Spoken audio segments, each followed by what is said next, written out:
எங்கும் எல்லாமே நடந்துட்டு இருக்கு. நாசகார திட்டங்கள். கனிம வளம் எங்க போகுது? கேரளாவுக்கு போகுது. கேரளாவில மலை எங்க இருக்கு? கேரளாவில இல்லாத மலையா இங்க இருக்கு தமிழ்நாட்டுல. கொஞ்சம் யோசிச்சு பாருங்க, கொஞ்சம் சிந்திச்சு பாருங்க. டங்ஸ்டன் திட்டத்தை பாருங்க. அங்க எத்தனை லட்சம் மக்கள் போராடினாங்க, அதை நிறுத்தினாங்களா இல்லையா? அதே மாதிரி நாங்க நீங்களும் போராடணும். இந்த போராட்டத்தை கைவிட கூடாது. நீங்க அவ்வளவு நேரமா போய் கல்குவாரி முன்ன உட்காருங்க. அன்னைக்கு அந்த கல்குவாரி அதை செயல்படுதா இல்லையான்னு பார்ப்போம். நம்மளுடைய ஒற்றுமையை குலைக்கிறது, நீக்கிறது தான் இந்த திமுகவோட வேலையே. எல்லார் வீட்டுக்கும் அரிசி பருப்பு வந்துட்டா எங்க இருந்து? கல்குவாரியில இருந்து. அந்த அரிசி பருப்பு வீட்டுக்கு வந்த உடனே யாரும் பேசிடக்கூடாது. ஓட்டுக்கு 500 1000 அவன் நம்மளுக்கு போட்ட உடனே அதுக்கு அடுத்து நம்ம பேசக்கூடாது.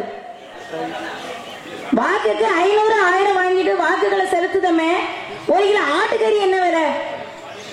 1 கிலோ மாட்டுக்கறி என்ன விலை? ஒண்ணு வேண்டாம். விதவிதமா விளக்குறவ நாய். ஒரு நாயோட விலை என்ன விலை? கொஞ்சம் சிந்திச்சிருக்கமா? ஒரு மனிதனுடைய விலை அவன் நம்மளுக்கு போடுற பிச்சை 500 1000. இத வாங்கிக்கிட்டு நம்மளுடைய வாக்குகளை நம்ம செலுத்துதோம். கல்குவாரி தானே, கல்லு தானே அள்ளிட்டு போறான் அப்படின்னு மட்டும் சிந்திச்சிடாதங்க. வளங்கள் வேணும். நம்ம உயிர் வாழ்வதற்கு பூமிக்கு மேல நம்மளுக்கு நிலம் நீர் காற்று எப்படி இருக்கோ அது போல இந்த பூமிக்கு கீழையும் இந்த கனிம வளங்கள் ரொம்ப முக்கியம். இந்த கல்கள் இருந்தாதான் நம்ம மழை நீரை சேகரிக்கும், தடுத்து வைக்கும். நாளைக்கு நம்ம குடிநீர் குடிக்கலாம். இந்த கல் இல்லைன்னு வச்சுக்கோங்களேன், மழை பெய்யும், தண்ணி எல்லாம் நீர் போகும், கடல்ல போய் கலந்துரும், குடிக்க தண்ணி இருக்காது. இந்த பகுதியில் கொஞ்ச நாளையில என்ன ஆக போகுதுன்னு பாருங்க. எல்லாருக்கும் பிள்ளை இருக்குல்ல, வாரிசு இருக்குல்ல, அதுக்கு பிள்ளை பிறக்கணும்னு ஆசைப்படுதீங்களா? அந்த பிள்ளைங்க என்ன பண்ணுவாங்க? அப்படி சிந்திச்சு பாருங்க. இது நம்மளுடைய பிரச்சனை அல்ல, நம்மளுடைய தலைமுறைக்கான பிரச்சனை. இத மாதிரி சிந்திங்க. நாளைக்கு நம்ம தலைமுறைகள் என்ன பண்ணும்? போன நம்ம தாத்தா பாட்டி காலத்துல களிமண்ணை வச்சு வீடு கட்டினாங்க, நம்ம ஆத்து மணல வச்சு வீடு கட்டினோம், நம்ம பிள்ளை கிரசர் பொடியில வச்சு வீடு கட்டுது. நாளைக்கு உங்க பேரன் பேட்டி எதுல வச்சு வீட கட்டுவாங்க? கொஞ்சம் யோசித்து பாருங்க. நிறைய திட்டம், நாசக்கார திட்டங்கள், அத்தனை திட்டங்களையும் கொண்டு வந்து நம்ம மக்களிடையே செலுத்திட்டு நம்ம சிந்திக்க விடாத இருக்காங்க. சின்ன பிள்ளைங்க கையில பாத்தீங்கன்னா கேம், அதுக்கு அடுத்து கொஞ்சம் வளர்ந்த பிள்ளைகிட்ட பாத்தீங்கன்னா இந்த கூலி பாக்கு, இந்த பான் பராக்கு இருக்கு. அதுக்கு மேல உள்ள ஆட்களை எல்லாருமே பாத்துக்கிட்டீங்கன்னா இந்த நாசகாரமான இந்த குடி எல்லார் வீட்டையும் எடுத்துக்கிட்டு இருக்கு. கொஞ்சமா சிந்திச்சு பாருங்க. குடியினால எந்த பிரச்சனையும் இல்ல அப்படின்னு மட்டும் தயவு செய்து நினைச்சிடாதங்க. குடி மிகப்பெரிய ஆபத்தான இடத்துல இருக்கு. இப்ப நான் கேட்டேன் இல்லையா, உங்களுக்கு வாரிசு இருக்கா, உங்களுக்கு பேர பிள்ளை வேணும்னு ஆசை இருக்கான்னுட்டு, இதே குடிங்க, நீங்க குடிங்க. நாளைக்கு நம்ம ஜெனரேஷன் இருக்கிறோமா, நமக்கு பிள்ளை பேர பேட்டி இருக்கிறோமா அப்படிங்கிற மாதிரி நீங்க யோசித்து பாருங்க. ஏன் தெரியுமா? குடிக்கிறவங்க எவருக்குமே பிள்ளை இருக்காதுன்னு ஒரு ஆராய்ச்சி சொல்லுது. இது உண்மையா இல்லையா? நீங்க எல்லாருமே செல் வச்சிருக்கீங்க, கூகுள்ல போய் சர்ச் பண்ணி பாருங்க. குடிக்கிற எவருக்குமே குழந்தை இருக்காது. உங்க உயிரினுக்காக கொண்டுகிட்டு இருக்கு. அதாவது அடுத்த வாரிசு நம்ம உருவாக்கவே முடியாத நிலைமை. எப்படின்னா பெண்ணுதான் இருக்காங்க அப்படின்னு நினைச்சுறாங்க. பெண்ணு அதோட மோசமான நிலைமையில இந்த மாறுபட்ட உணவை சாப்பிட்டதுனால இந்த பெண்ணு பெண்ணாவே ஆணாவே இல்ல. இன்னும் 20 ஆண்டுகள்ல குழந்தை பாக்கியம் மிகவும் கம்மியா இருக்கும் அப்படின்னு ஒரு ஆராய்ச்சி சொல்லுது. ஆமா, குழந்தை இருக்காது. இன்னும் 50 ஆண்டு கழிச்சு அதிசயமா பாப்போமா, ஒரு வீட்டுல குழந்தை பிறக்குனா, அந்த வீட்டுல ஒரு குழந்தை பிறந்திருக்கு, வாங்க போய் பார்த்துட்டு வருவோம் அப்படின்னு சொல்லக்கூடிய நிலைமை வரப்போதான். இது உண்மையான உண்மை, சத்தியமான உண்மை. இந்த நிலைமை மாறணும்னா என்ன செய்யணும்? கொஞ்சம் யோசித்து பாருங்க. உங்க குடியில இருந்து நீங்க மாறுங்க, மாறுங்க, மாறுங்க. நம்ம சாமிகிட்ட போய் வேண்டணும், நம்ம கடவுள்கிட்ட போய் வேண்டணும். கடவுள் நேரடியா வாங்க வருவாங்க. சன் டிவில நீங்க விளம்பரம் பார்த்திருக்கீங்கன்னு தெரியல, சன் டிவில ஒரு விளம்பரம் எப்படி தெரியுமா? முதலமைச்சர் வந்து பேசுவார், குடியை எல்லாரும் மாறுங்க, குடியை நம்ம மாத்தணும், குடியை மறக்கணும். அதுக்கு அடுத்து சத்யராஜ் வருவாரு, ஆமா, நம்ம முதல்வர் சொல்வது போல எல்லாரும் குடியை மாத்துங்க, குடியை மரங்கள். ஏங்க டாஸ்மாக நடத்ததே நீங்க தான், அந்த கம்பெனி ஓனரே நீங்க தானே. கம்பெனியை முதல்ல நிப்பாட்டுங்க, கம்பெனி நிப்பாட்டுங்க. கதை கதையா உடுது இந்த டிவியில உட்கார்ந்துக்கிட்டு. ஏன்னா டிவி பாக்குறாங்க, டிவியில மக்கள் என்ன சொன்னாலும் நம்புவாங்க. டிவியில விளம்பரம்.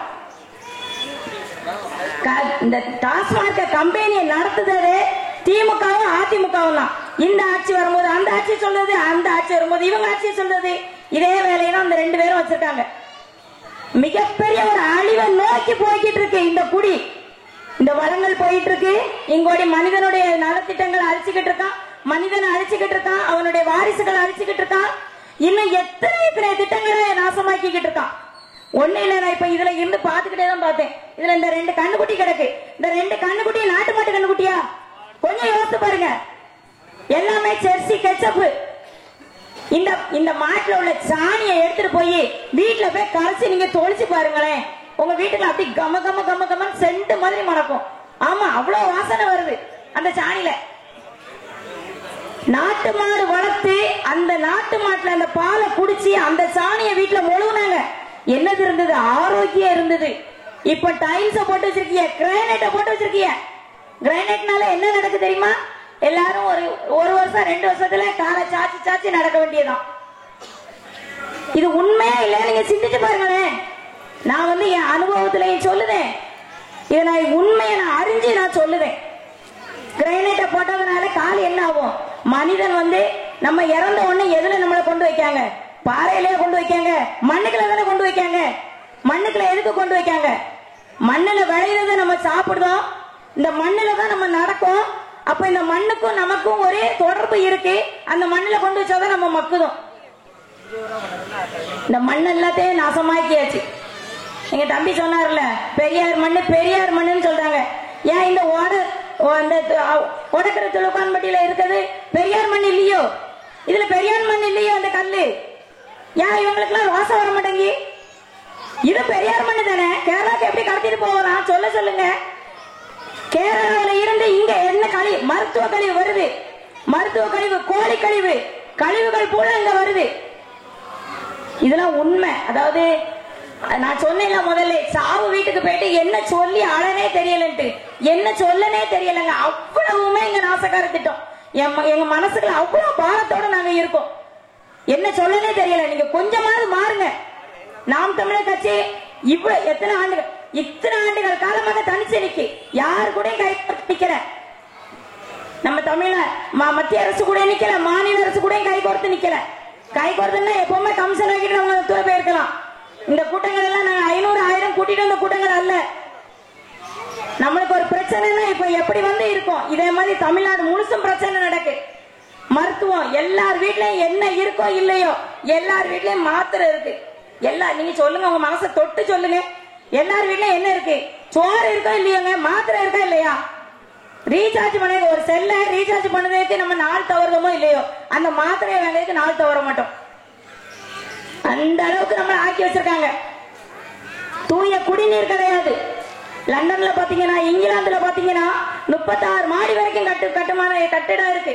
36 மாடி வரைக்குமே குடிநீர் போகுது. எப்படி? ஹீட் வாட்டரும் போது, கூல் வாட்டரும் போது, இலவசம். தவிச்ச வாய்க்கு தண்ணி கூட தர முடியல இந்த தமிழ்நாடு அரசால.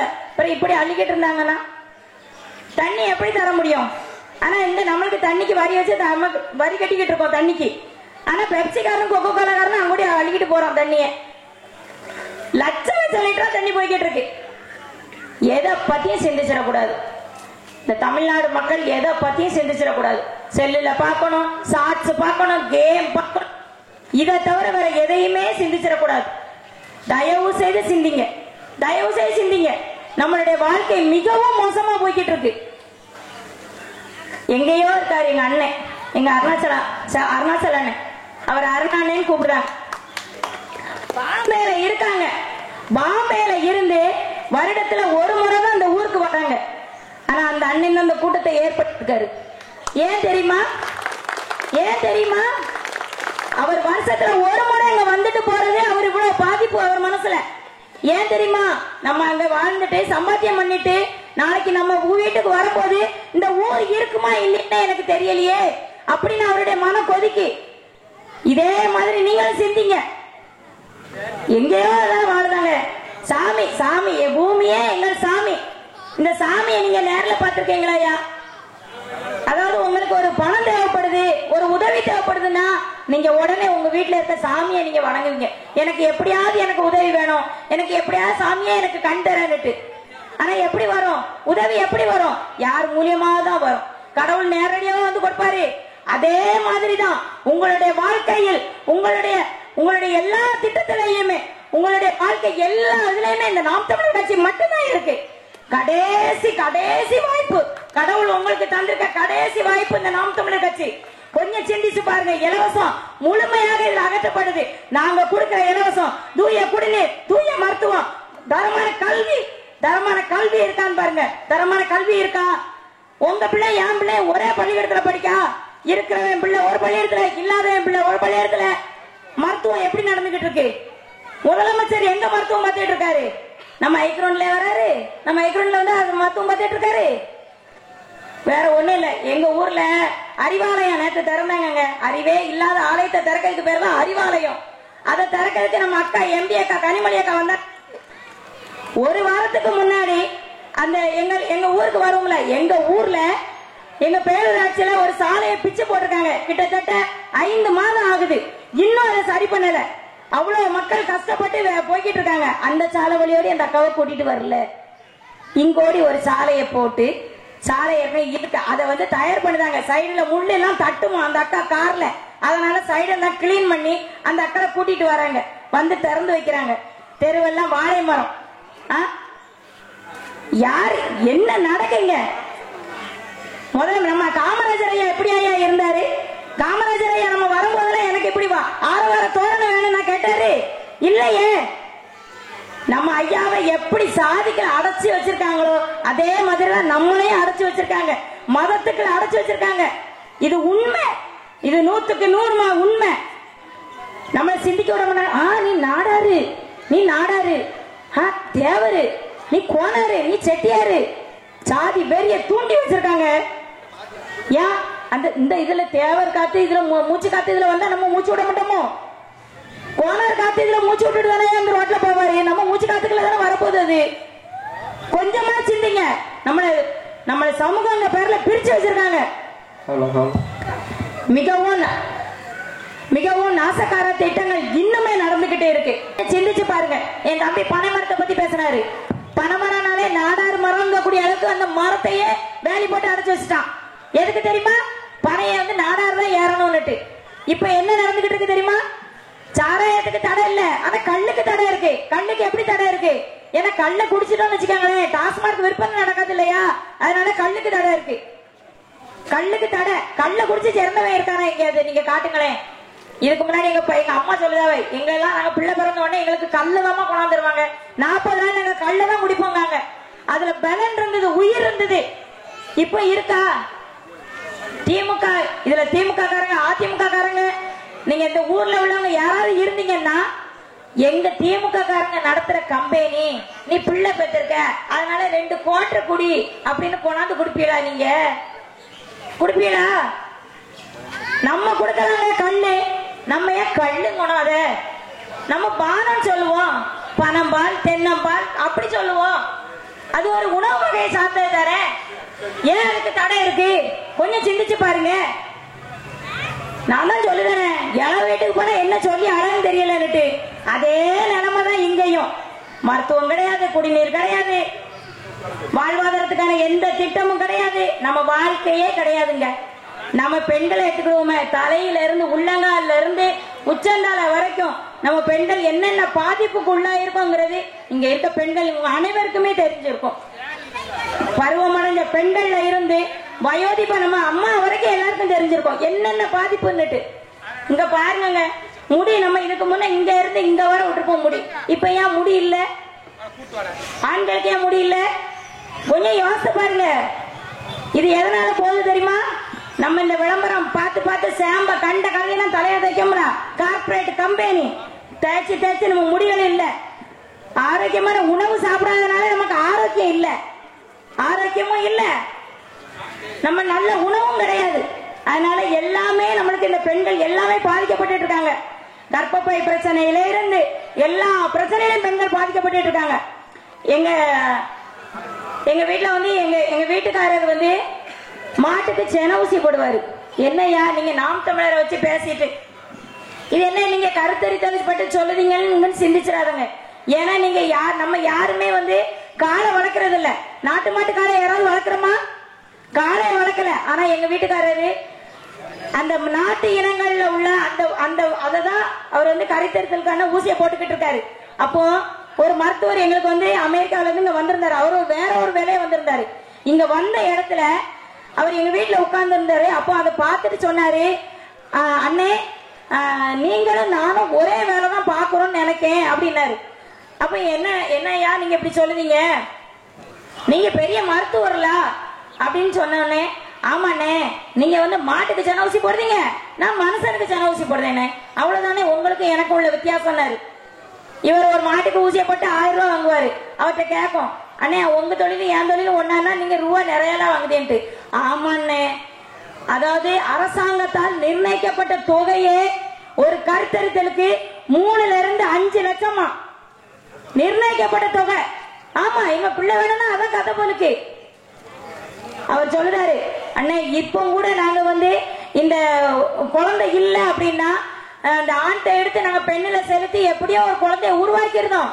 ஆனா 20 ஆண்டு காலம் கழிச்சு இதுவுமே சாத்தியம் இல்லைங்காரு. உண்மை எப்படி தெரியுமா? ஆண்ட உயிரே இல்ல, அவன் மது குடிக்கிறதுனால. பெண்ணிட்ட உயிர் இல்ல, அவ மரபணு மாற்றப்பட்ட காய்கறிகள் விதைகள் உணவு சாப்பிடுறதுனால.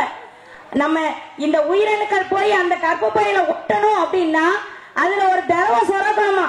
அந்த திரவம் வந்து ஒட்டுற திரவம், அந்த திரவம் சுரக்கிறதே குறைஞ்சிட்டான். ஆமா இப்ப கூட இன்னும் கொஞ்ச நாள் வரைக்கும் எங்களால முடியும், அப்புறம் முடியாதுன்னு. பெண்ணுமே பெண்ணா இருக்க மாட்டா, ஆணுமே ஆணா இருக்க மாட்டான். அதனால இது சாத்தியமே இல்லன்னு அப்படிங்க. இது உண்மை சத்தியம். கொஞ்சம் சிந்திச்சு பாருங்க. எங்க இளம் தலைமுறை பிள்ளைகள் இருக்கீங்க, எங்க அம்மா அப்பா மாதிரி எல்லாரும் இருக்கீங்க. ரொம்ப வேதனையா இருக்கு. அதாவது மனசு விட்டு அழுதுறலாம் போல தோணுது. இன்னும் நிறைய இருக்கு. அதுக்கு அடுத்து சொல்றதுக்கு எங்க அண்ணன்மாரெல்லாம் இருக்காங்க, இன்னும் சொல்லுவாங்க. நான் இது என் பெண்களுக்கு பாதிக்கப்பட்ட என் பெண் நிலைமையையும். புரோக்கர் இல்லாமல் வீடு நிலம் வாங்க விற்க குயிக் ப்ராப்பர்ட்டி வாங்க குயிக்கா சேல் பண்ணுங்க. பிளே ஸ்டோர் அண்ட் ஆப் ஸ்டோர்ல ஆப் இருக்கு. குயிக்கா டவுன்லோட் பண்ணி உங்களோட ப்ராப்பர்ட்டிஸை சேல் பண்ணுங்க. பொதுக்கூட்டத்தை தயார் செய்த ஓடைக்கரை துலுக்கப்பட்டி நாம் தமிழர் கட்சி உறவுகள் அனைவருக்கும் நன்றிகளும் பாராட்டுகளும். அதாவது கொள்கை விளக்க கூட்டத்தோட தலைப்பு பார்த்தீங்கன்னா, பூமியே எங்கள் சாமி. அதாவது நாம் தமிழர் கட்சியோட கொள்கை நிறைய இருக்கு. இன்றைக்கு வந்து பூமியே எங்கள் சாமிங்கிற தலைப்புல நம்ம பேசுறோம். நம்ம அண்ணா அடிக்கடி சொன்னதுதான், பூமியே எங்கள் சாமி. அந்த பூமியை எப்படி சாமியா பாக்குறது? அதாவது இந்த பூமியை இந்த என்ன சொல்றது, இந்த பூ உலகத்திலேயே இந்த பூகோள உலகத்திலேயே வந்து தமிழ் பூமியை தமிழ்நாட்டை ஒரு சொர்க்க பூமியா மாத்துறது தான் நம்ம நாம் தமிழர் கட்சியோட கொள்கை வரவுல தலையாய கொள்கையா நம்ம வச்சிருக்கோம். அதை எப்படி மாத்துறது? இன்னைக்கு நம்ம ஒவ்வொருவருக்குமே தெரியும், இன்னைக்கு நம்ம பண்ணக்கூடிய அரசியல், இன்னைக்கு இருக்கக்கூடிய அரசியல் கட்சிகள் செய்யக்கூடிய அரசியல் எப்படி இருக்கு, அவங்க செய்யக்கூடிய பிழைப்புவாத அரசியல் எந்த மாதிரி போயிட்டு இருக்கு, அரசியல்ங்கிறத அவங்க எந்த மாதிரி மக்கள்கிட்ட திணிச்சிருக்காங்க, மக்கள் மத்தியில அரசியல்ங்கிறதுக்கு என்ன மாதிரி ஒரு விழிப்புணர்வு இருக்கு அப்படிங்கறத பத்தி கேட்டீங்கன்னா இங்க மக்கள் எல்லாருக்குமே தெரியும். மக்களை பொறுத்த வரைக்கும் அரசியல்ங்கிறது ஒரு தேர்தல் அரசியல்ங்கிறது வாக்கு, அந்த வாக்குக்கு காசு கொடுத்து ஓட்டு போடுறது. இதை மட்டும் தான் நம்மகிட்ட அவங்க சொல்லி வச்சிருக்காங்க. அந்த அளவுக்கு வந்து பாத்தீங்கன்னா மக்களை வெறும் மக்களோட வாக்கை வந்து வெறும் காசுக்காக மட்டுமே வாங்கக்கூடிய இடத்துல தான் இன்னைக்கு மக்களையும் வச்சிருக்காங்க. அந்த காசுக்காக வாங்குற ஓட்டை வச்சுதான் இன்னைக்கு வந்து இவங்க மக்கள் பிரதிநிதியா மக்களோட அதாவது சட்டமன்ற நாடாளுமன்றத்துக்குள்ள போயிட்டு இருக்காங்க. இப்போ இவங்க வந்து எப்படி நம்மளோட மக்கள் பிரச்சனைகளை, இந்த பூமியோட பிரச்சனைகளை, இந்த மண்ணோட வளங்களை, இந்த மக்களோட பிரச்சனைகளை, இந்த மண்ணின் நமக்கான மொழியை, இதை வந்து எப்படி பாதுகாப்பாங்க? அதாவது ஓட்டுக்கு காசு கொடுக்க ஒருத்தன் வந்து எப்படி நமக்கான பிரச்சனையை வந்து சட்டமன்றத்திலும் நாடாளுமன்றத்திலும் போராடி தீர்ப்பான்.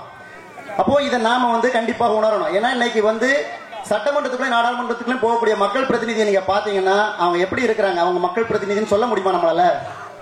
ஏன் சொல்ல முடியாதுன்னா, ஒரு மக்கள் பிரதிநிதி ஜனநாயக நாட்டில் எப்படி இருக்கணும்?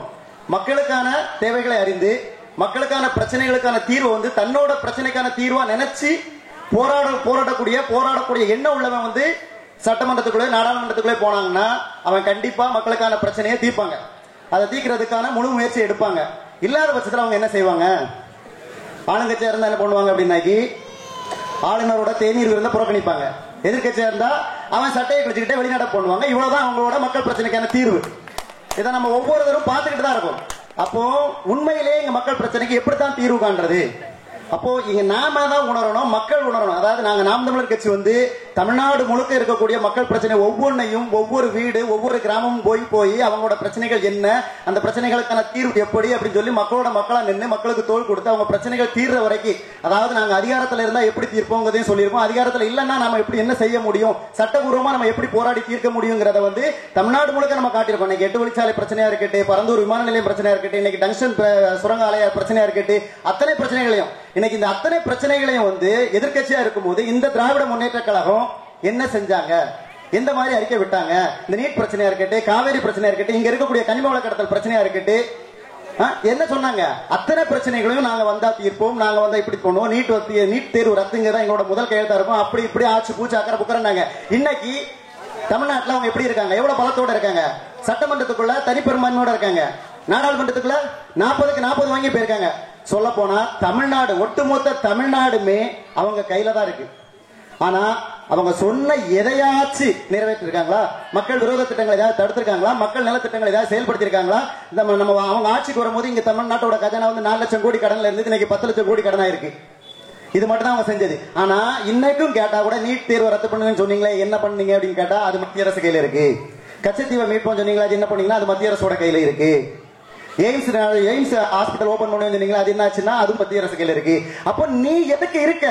அப்ப இந்த மாநில சட்டமன்றத்துக்கு ஒரு அதிகாரமும் இல்லையா? அதிகாரம் எல்லாம் நீ எதுக்கு போற? இன்னைக்கு நீங்க தனிப்பெரும்பான்மை 120 தொகுதி ஜெயிச்சு வச்சிருக்க, நாளைக்கு 200 தொகுதி ஜெயிப்பாங்க. 200 தொகுதி போட்டு என்ன பண்ணுவ?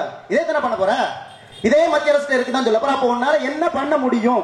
என்னதான் செய்ய முடியும்? என்னதான் செய்ய முடியும் அப்படின்னா இவங்க கடைசி வரைக்கும் இந்த மக்களுக்கு, பெண்களுக்கு, காலை பள்ளி கல்லூரி படிக்கக்கூடிய மாணவர்களை இந்த 1000 ரூபாயை கொடுத்து கொடுத்து கொடுத்து கொடுத்து நம்மளை வந்து சோம்பேறியாக்குறது மட்டும்தான் இவங்க வேலை. அதை மட்டும்தான் இவங்க செய்வாங்க.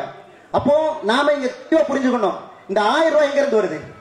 1000 ரூபாய் எங்க இருந்து வருது? அப்ப நம்மளோட வளத்துல இருந்து நம்மளோட உற்பத்தி பொருளாதாரத்துல ஈடுபடுத்தி நமக்கு அவங்க அரசாங்க வருவாயை பெருக்கி நமக்கு கொடுத்திருந்தோம்னா அது ஒன்றுல ஏத்துக்கலாம். ஏன்னா இன்னைக்கு பணம் இல்லாதவனுக்கு, பசியில் இருக்கவனுக்கு சோறு தான் முக்கியம். பசியில இருக்கவனுக்கு சோறு முக்கியம். அந்த சோறு போட்டு அவன் என்ன பண்ணணும்? அவனோட உடல், அவனோட மனித ஆற்றல உற்பத்தியில ஈடுபடுத்தணுமா இல்லையா? அது சார்ந்த திட்டங்கள் இவங்க வச்சிருக்காங்களா? ஒரு பொருளாதார தொலைநோக்கு சிந்தனை இவங்க இருக்கா? ஒரு பொருளாதார அறிவு இருக்கா? அந்த அறிவு என்ன சொல்றது? ஒரு தொலைநோக்கு சிந்தனை, ஒரு பொருளாதார அறிவு, இந்த மண்ணின் வளங்களை வச்சு மக்களின் வாழ்வை மேம்படுத்தக்கூடிய எந்த ஒரு திட்டங்களாவது இன்னைக்கு ஆளக்கூடிய அரசாங்கத்தையும் இன்னைக்கு ஆட்சி செய்யக்கூடிய அதிகாரிகள்டையும் நிர்வாகம் பண்ணக்கூடிய அரசியல்வாதிகிட்ட எவன்டையாவது இருக்குதா? இதை இங்க இருக்கக்கூடிய மக்கள், அதாவது நாம படித்த இளைஞர்கள் கண்டிப்பா இன்னைக்கு படித்துட்டு எத்தனையோ பேர், அதான் இன்னைக்கு நம்ம வேலைவாய்ப்பு அலுவலகத்துல பதிவு செய்யப்பட்டதே கிட்டத்தட்ட 67 லட்சம் இளைஞர்களுக்கு வேலை இல்லை. அப்போ எத்தனை பேருக்கு வேலை இல்லாம இருக்கும்? நாங்க படிக்க வச்சோங்கிறாங்க. இன்னைக்கு படிப்பு கூட 8ஆம் கிளாஸ், அதாவது தமிழகத்தோட, அதாவது ஒரு ஏசர்ங்கிற ஒரு ஆனுவல் ஸ்டேட்டஸ் ஆஃப் எஜுகேஷனல் ரிப்போர்ட்டுங்க கூடிய ஒரு ஆய்வு அறிக்கையில வந்து தமிழ்நாடு வந்து உத்தரப்பிரதேசத்தை விட கேவலமான ஒரு நிலைமையில தான் இன்னைக்கு கல்வி இருக்கு. ஆனா நீங்க என்ன சொல்றாங்கன்னா திராவிடம் வந்து தான் படிக்க வச்சது, திராவிடம் வந்து தான் கிழிக்க வச்சது அப்படிம்பாங்க. சரி, படிக்க வச்சப்பா, எல்லாத்தையும் படிக்க வச்ச, படிப்புக்கேற்ற வேலை யார் ரெடி பண்ணி தருவா? யார் பண்ணுவா? இன்னைக்கு அந்நிய முதலீடு இருக்கும், அந்நிய முதலீடு இருக்கும், பெரிய பெரிய முதலாளிகள் நீ உள்ள கொண்டு வந்துட்டு இருக்க. இதை சொல்லி தானே நீ வந்து பிஜேபி எதிர்த்த? அவங்க வலதுசாரி அரசியல் பண்றாங்க, முதலாளித்துவத்தை போட்டுறாங்க, முதலாளித்துவத்தை பேணுறாங்க, தொழிலாளி வர்க்கத்தை வந்து என்ன சொல்றாங்க, தொழிலாளி வர்க்கத்தை வந்து சீரழிக்கிறாங்க அப்படிங்கிற மாதிரி பேசுன. நீ அதே தானே கொண்டாடுற? அந்நிய முதலீடு எப்படி வளர்ச்சாங்க? அந்நிய முதலீடு பண்றவன் வந்து நீ பண்ணிட வேண்டியதானே? அரசாங்கம் என்னோட வரிப்பணம் நான் ஓட்டதானே செலுத்துறேன். இன்னைக்கு வந்து என்னோட வரிப்பணத்தை பூரா வாங்கிக்கிட்டு அந்த வரிப்பணத்தை வச்சு இங்க இருக்கக்கூடிய வளங்கள்ல நீ ஒரு தொழிற்சாலையை உருவாக்கி மக்கள் வாழக்கூடிய இந்த மண்ணின் நிலத்துக்கான ஒரு தொழிற்சாலையை உருவாக்கி நீ வளர்ச்சியை உருவாக்க முடியாதா? ஏன் பண்ணல? ஏன்னா அதுக்கான திட்டமும் இல்ல, அதற்கான சிந்தனையும் இல்ல, அதற்கான அறிவும் இல்ல இந்த ஆட்சியாளர்களிடம். இதை நாம புரியாத வரைக்கும் இன்னைக்கு வந்து மாற வேண்டியது மக்கள் தான். இங்க நாம் தமிழர் கட்சி நாங்க ஊரா போய் கத்திக்கிட்டு இருக்கோம். ஒவ்வொரு ஊர்லயும் நாங்க உங்களோட பிரச்சனைகளை பேசுறோம், பிரச்சனைகளுக்கான தீர்வுகளை நாங்க சொல்றோம் எங்களால முடிஞ்ச அளவுக்கு. ஏன்னா நாங்க இன்னைக்கு அதிகாரத்தில் இல்ல. அதிகாரத்தில் இல்லாத போது நாங்க எங்க பிரச்சனைக்கு, உங்களோட பிரச்சனைக்கு நாங்க எப்படி தீர்வு சொல்ல முடியும்?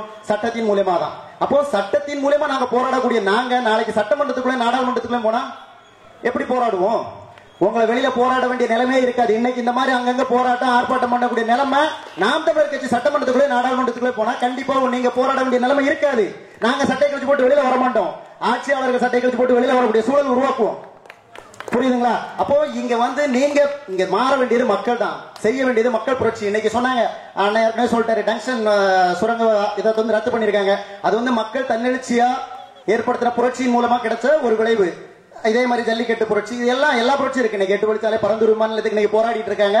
எங்க அண்ணன் ஏற்கனவே சொன்னதான், நாம் தமிழர் கட்சியோட கொள்கை தான், இனி என்ன பண்ணாலும் இங்க வந்து மக்கள் விரோத திட்டங்கள் நிறைவேற்ற முடியாது. அப்படி நிறைவேற்றினா என்னை தாண்டி தான் நிறைவேற்றணும் அப்படிங்கிற ஒரு இதை வச்சிருக்கு. நாங்க வந்து இன்னைக்கு மக்களுக்காக செயல்படுத்தக்கூடிய எந்த ஒரு திட்டங்களும் மக்கள் நலனுக்கு எதிராக இருந்தா அதை முதலா தோள் கொடுத்து அந்த மக்களோட தோள் கொடுத்து மக்களோட பிரச்சனை தீர வரைக்கும் மக்களோட நின்று போராடக்கூடிய ஒரு கட்சியா தமிழகம் முழுவதும், தமிழ்நாட்டில் இருக்கக்கூடிய ஒவ்வொரு கிராமத்திலும் ஒவ்வொரு பிரச்சனை இருக்கு.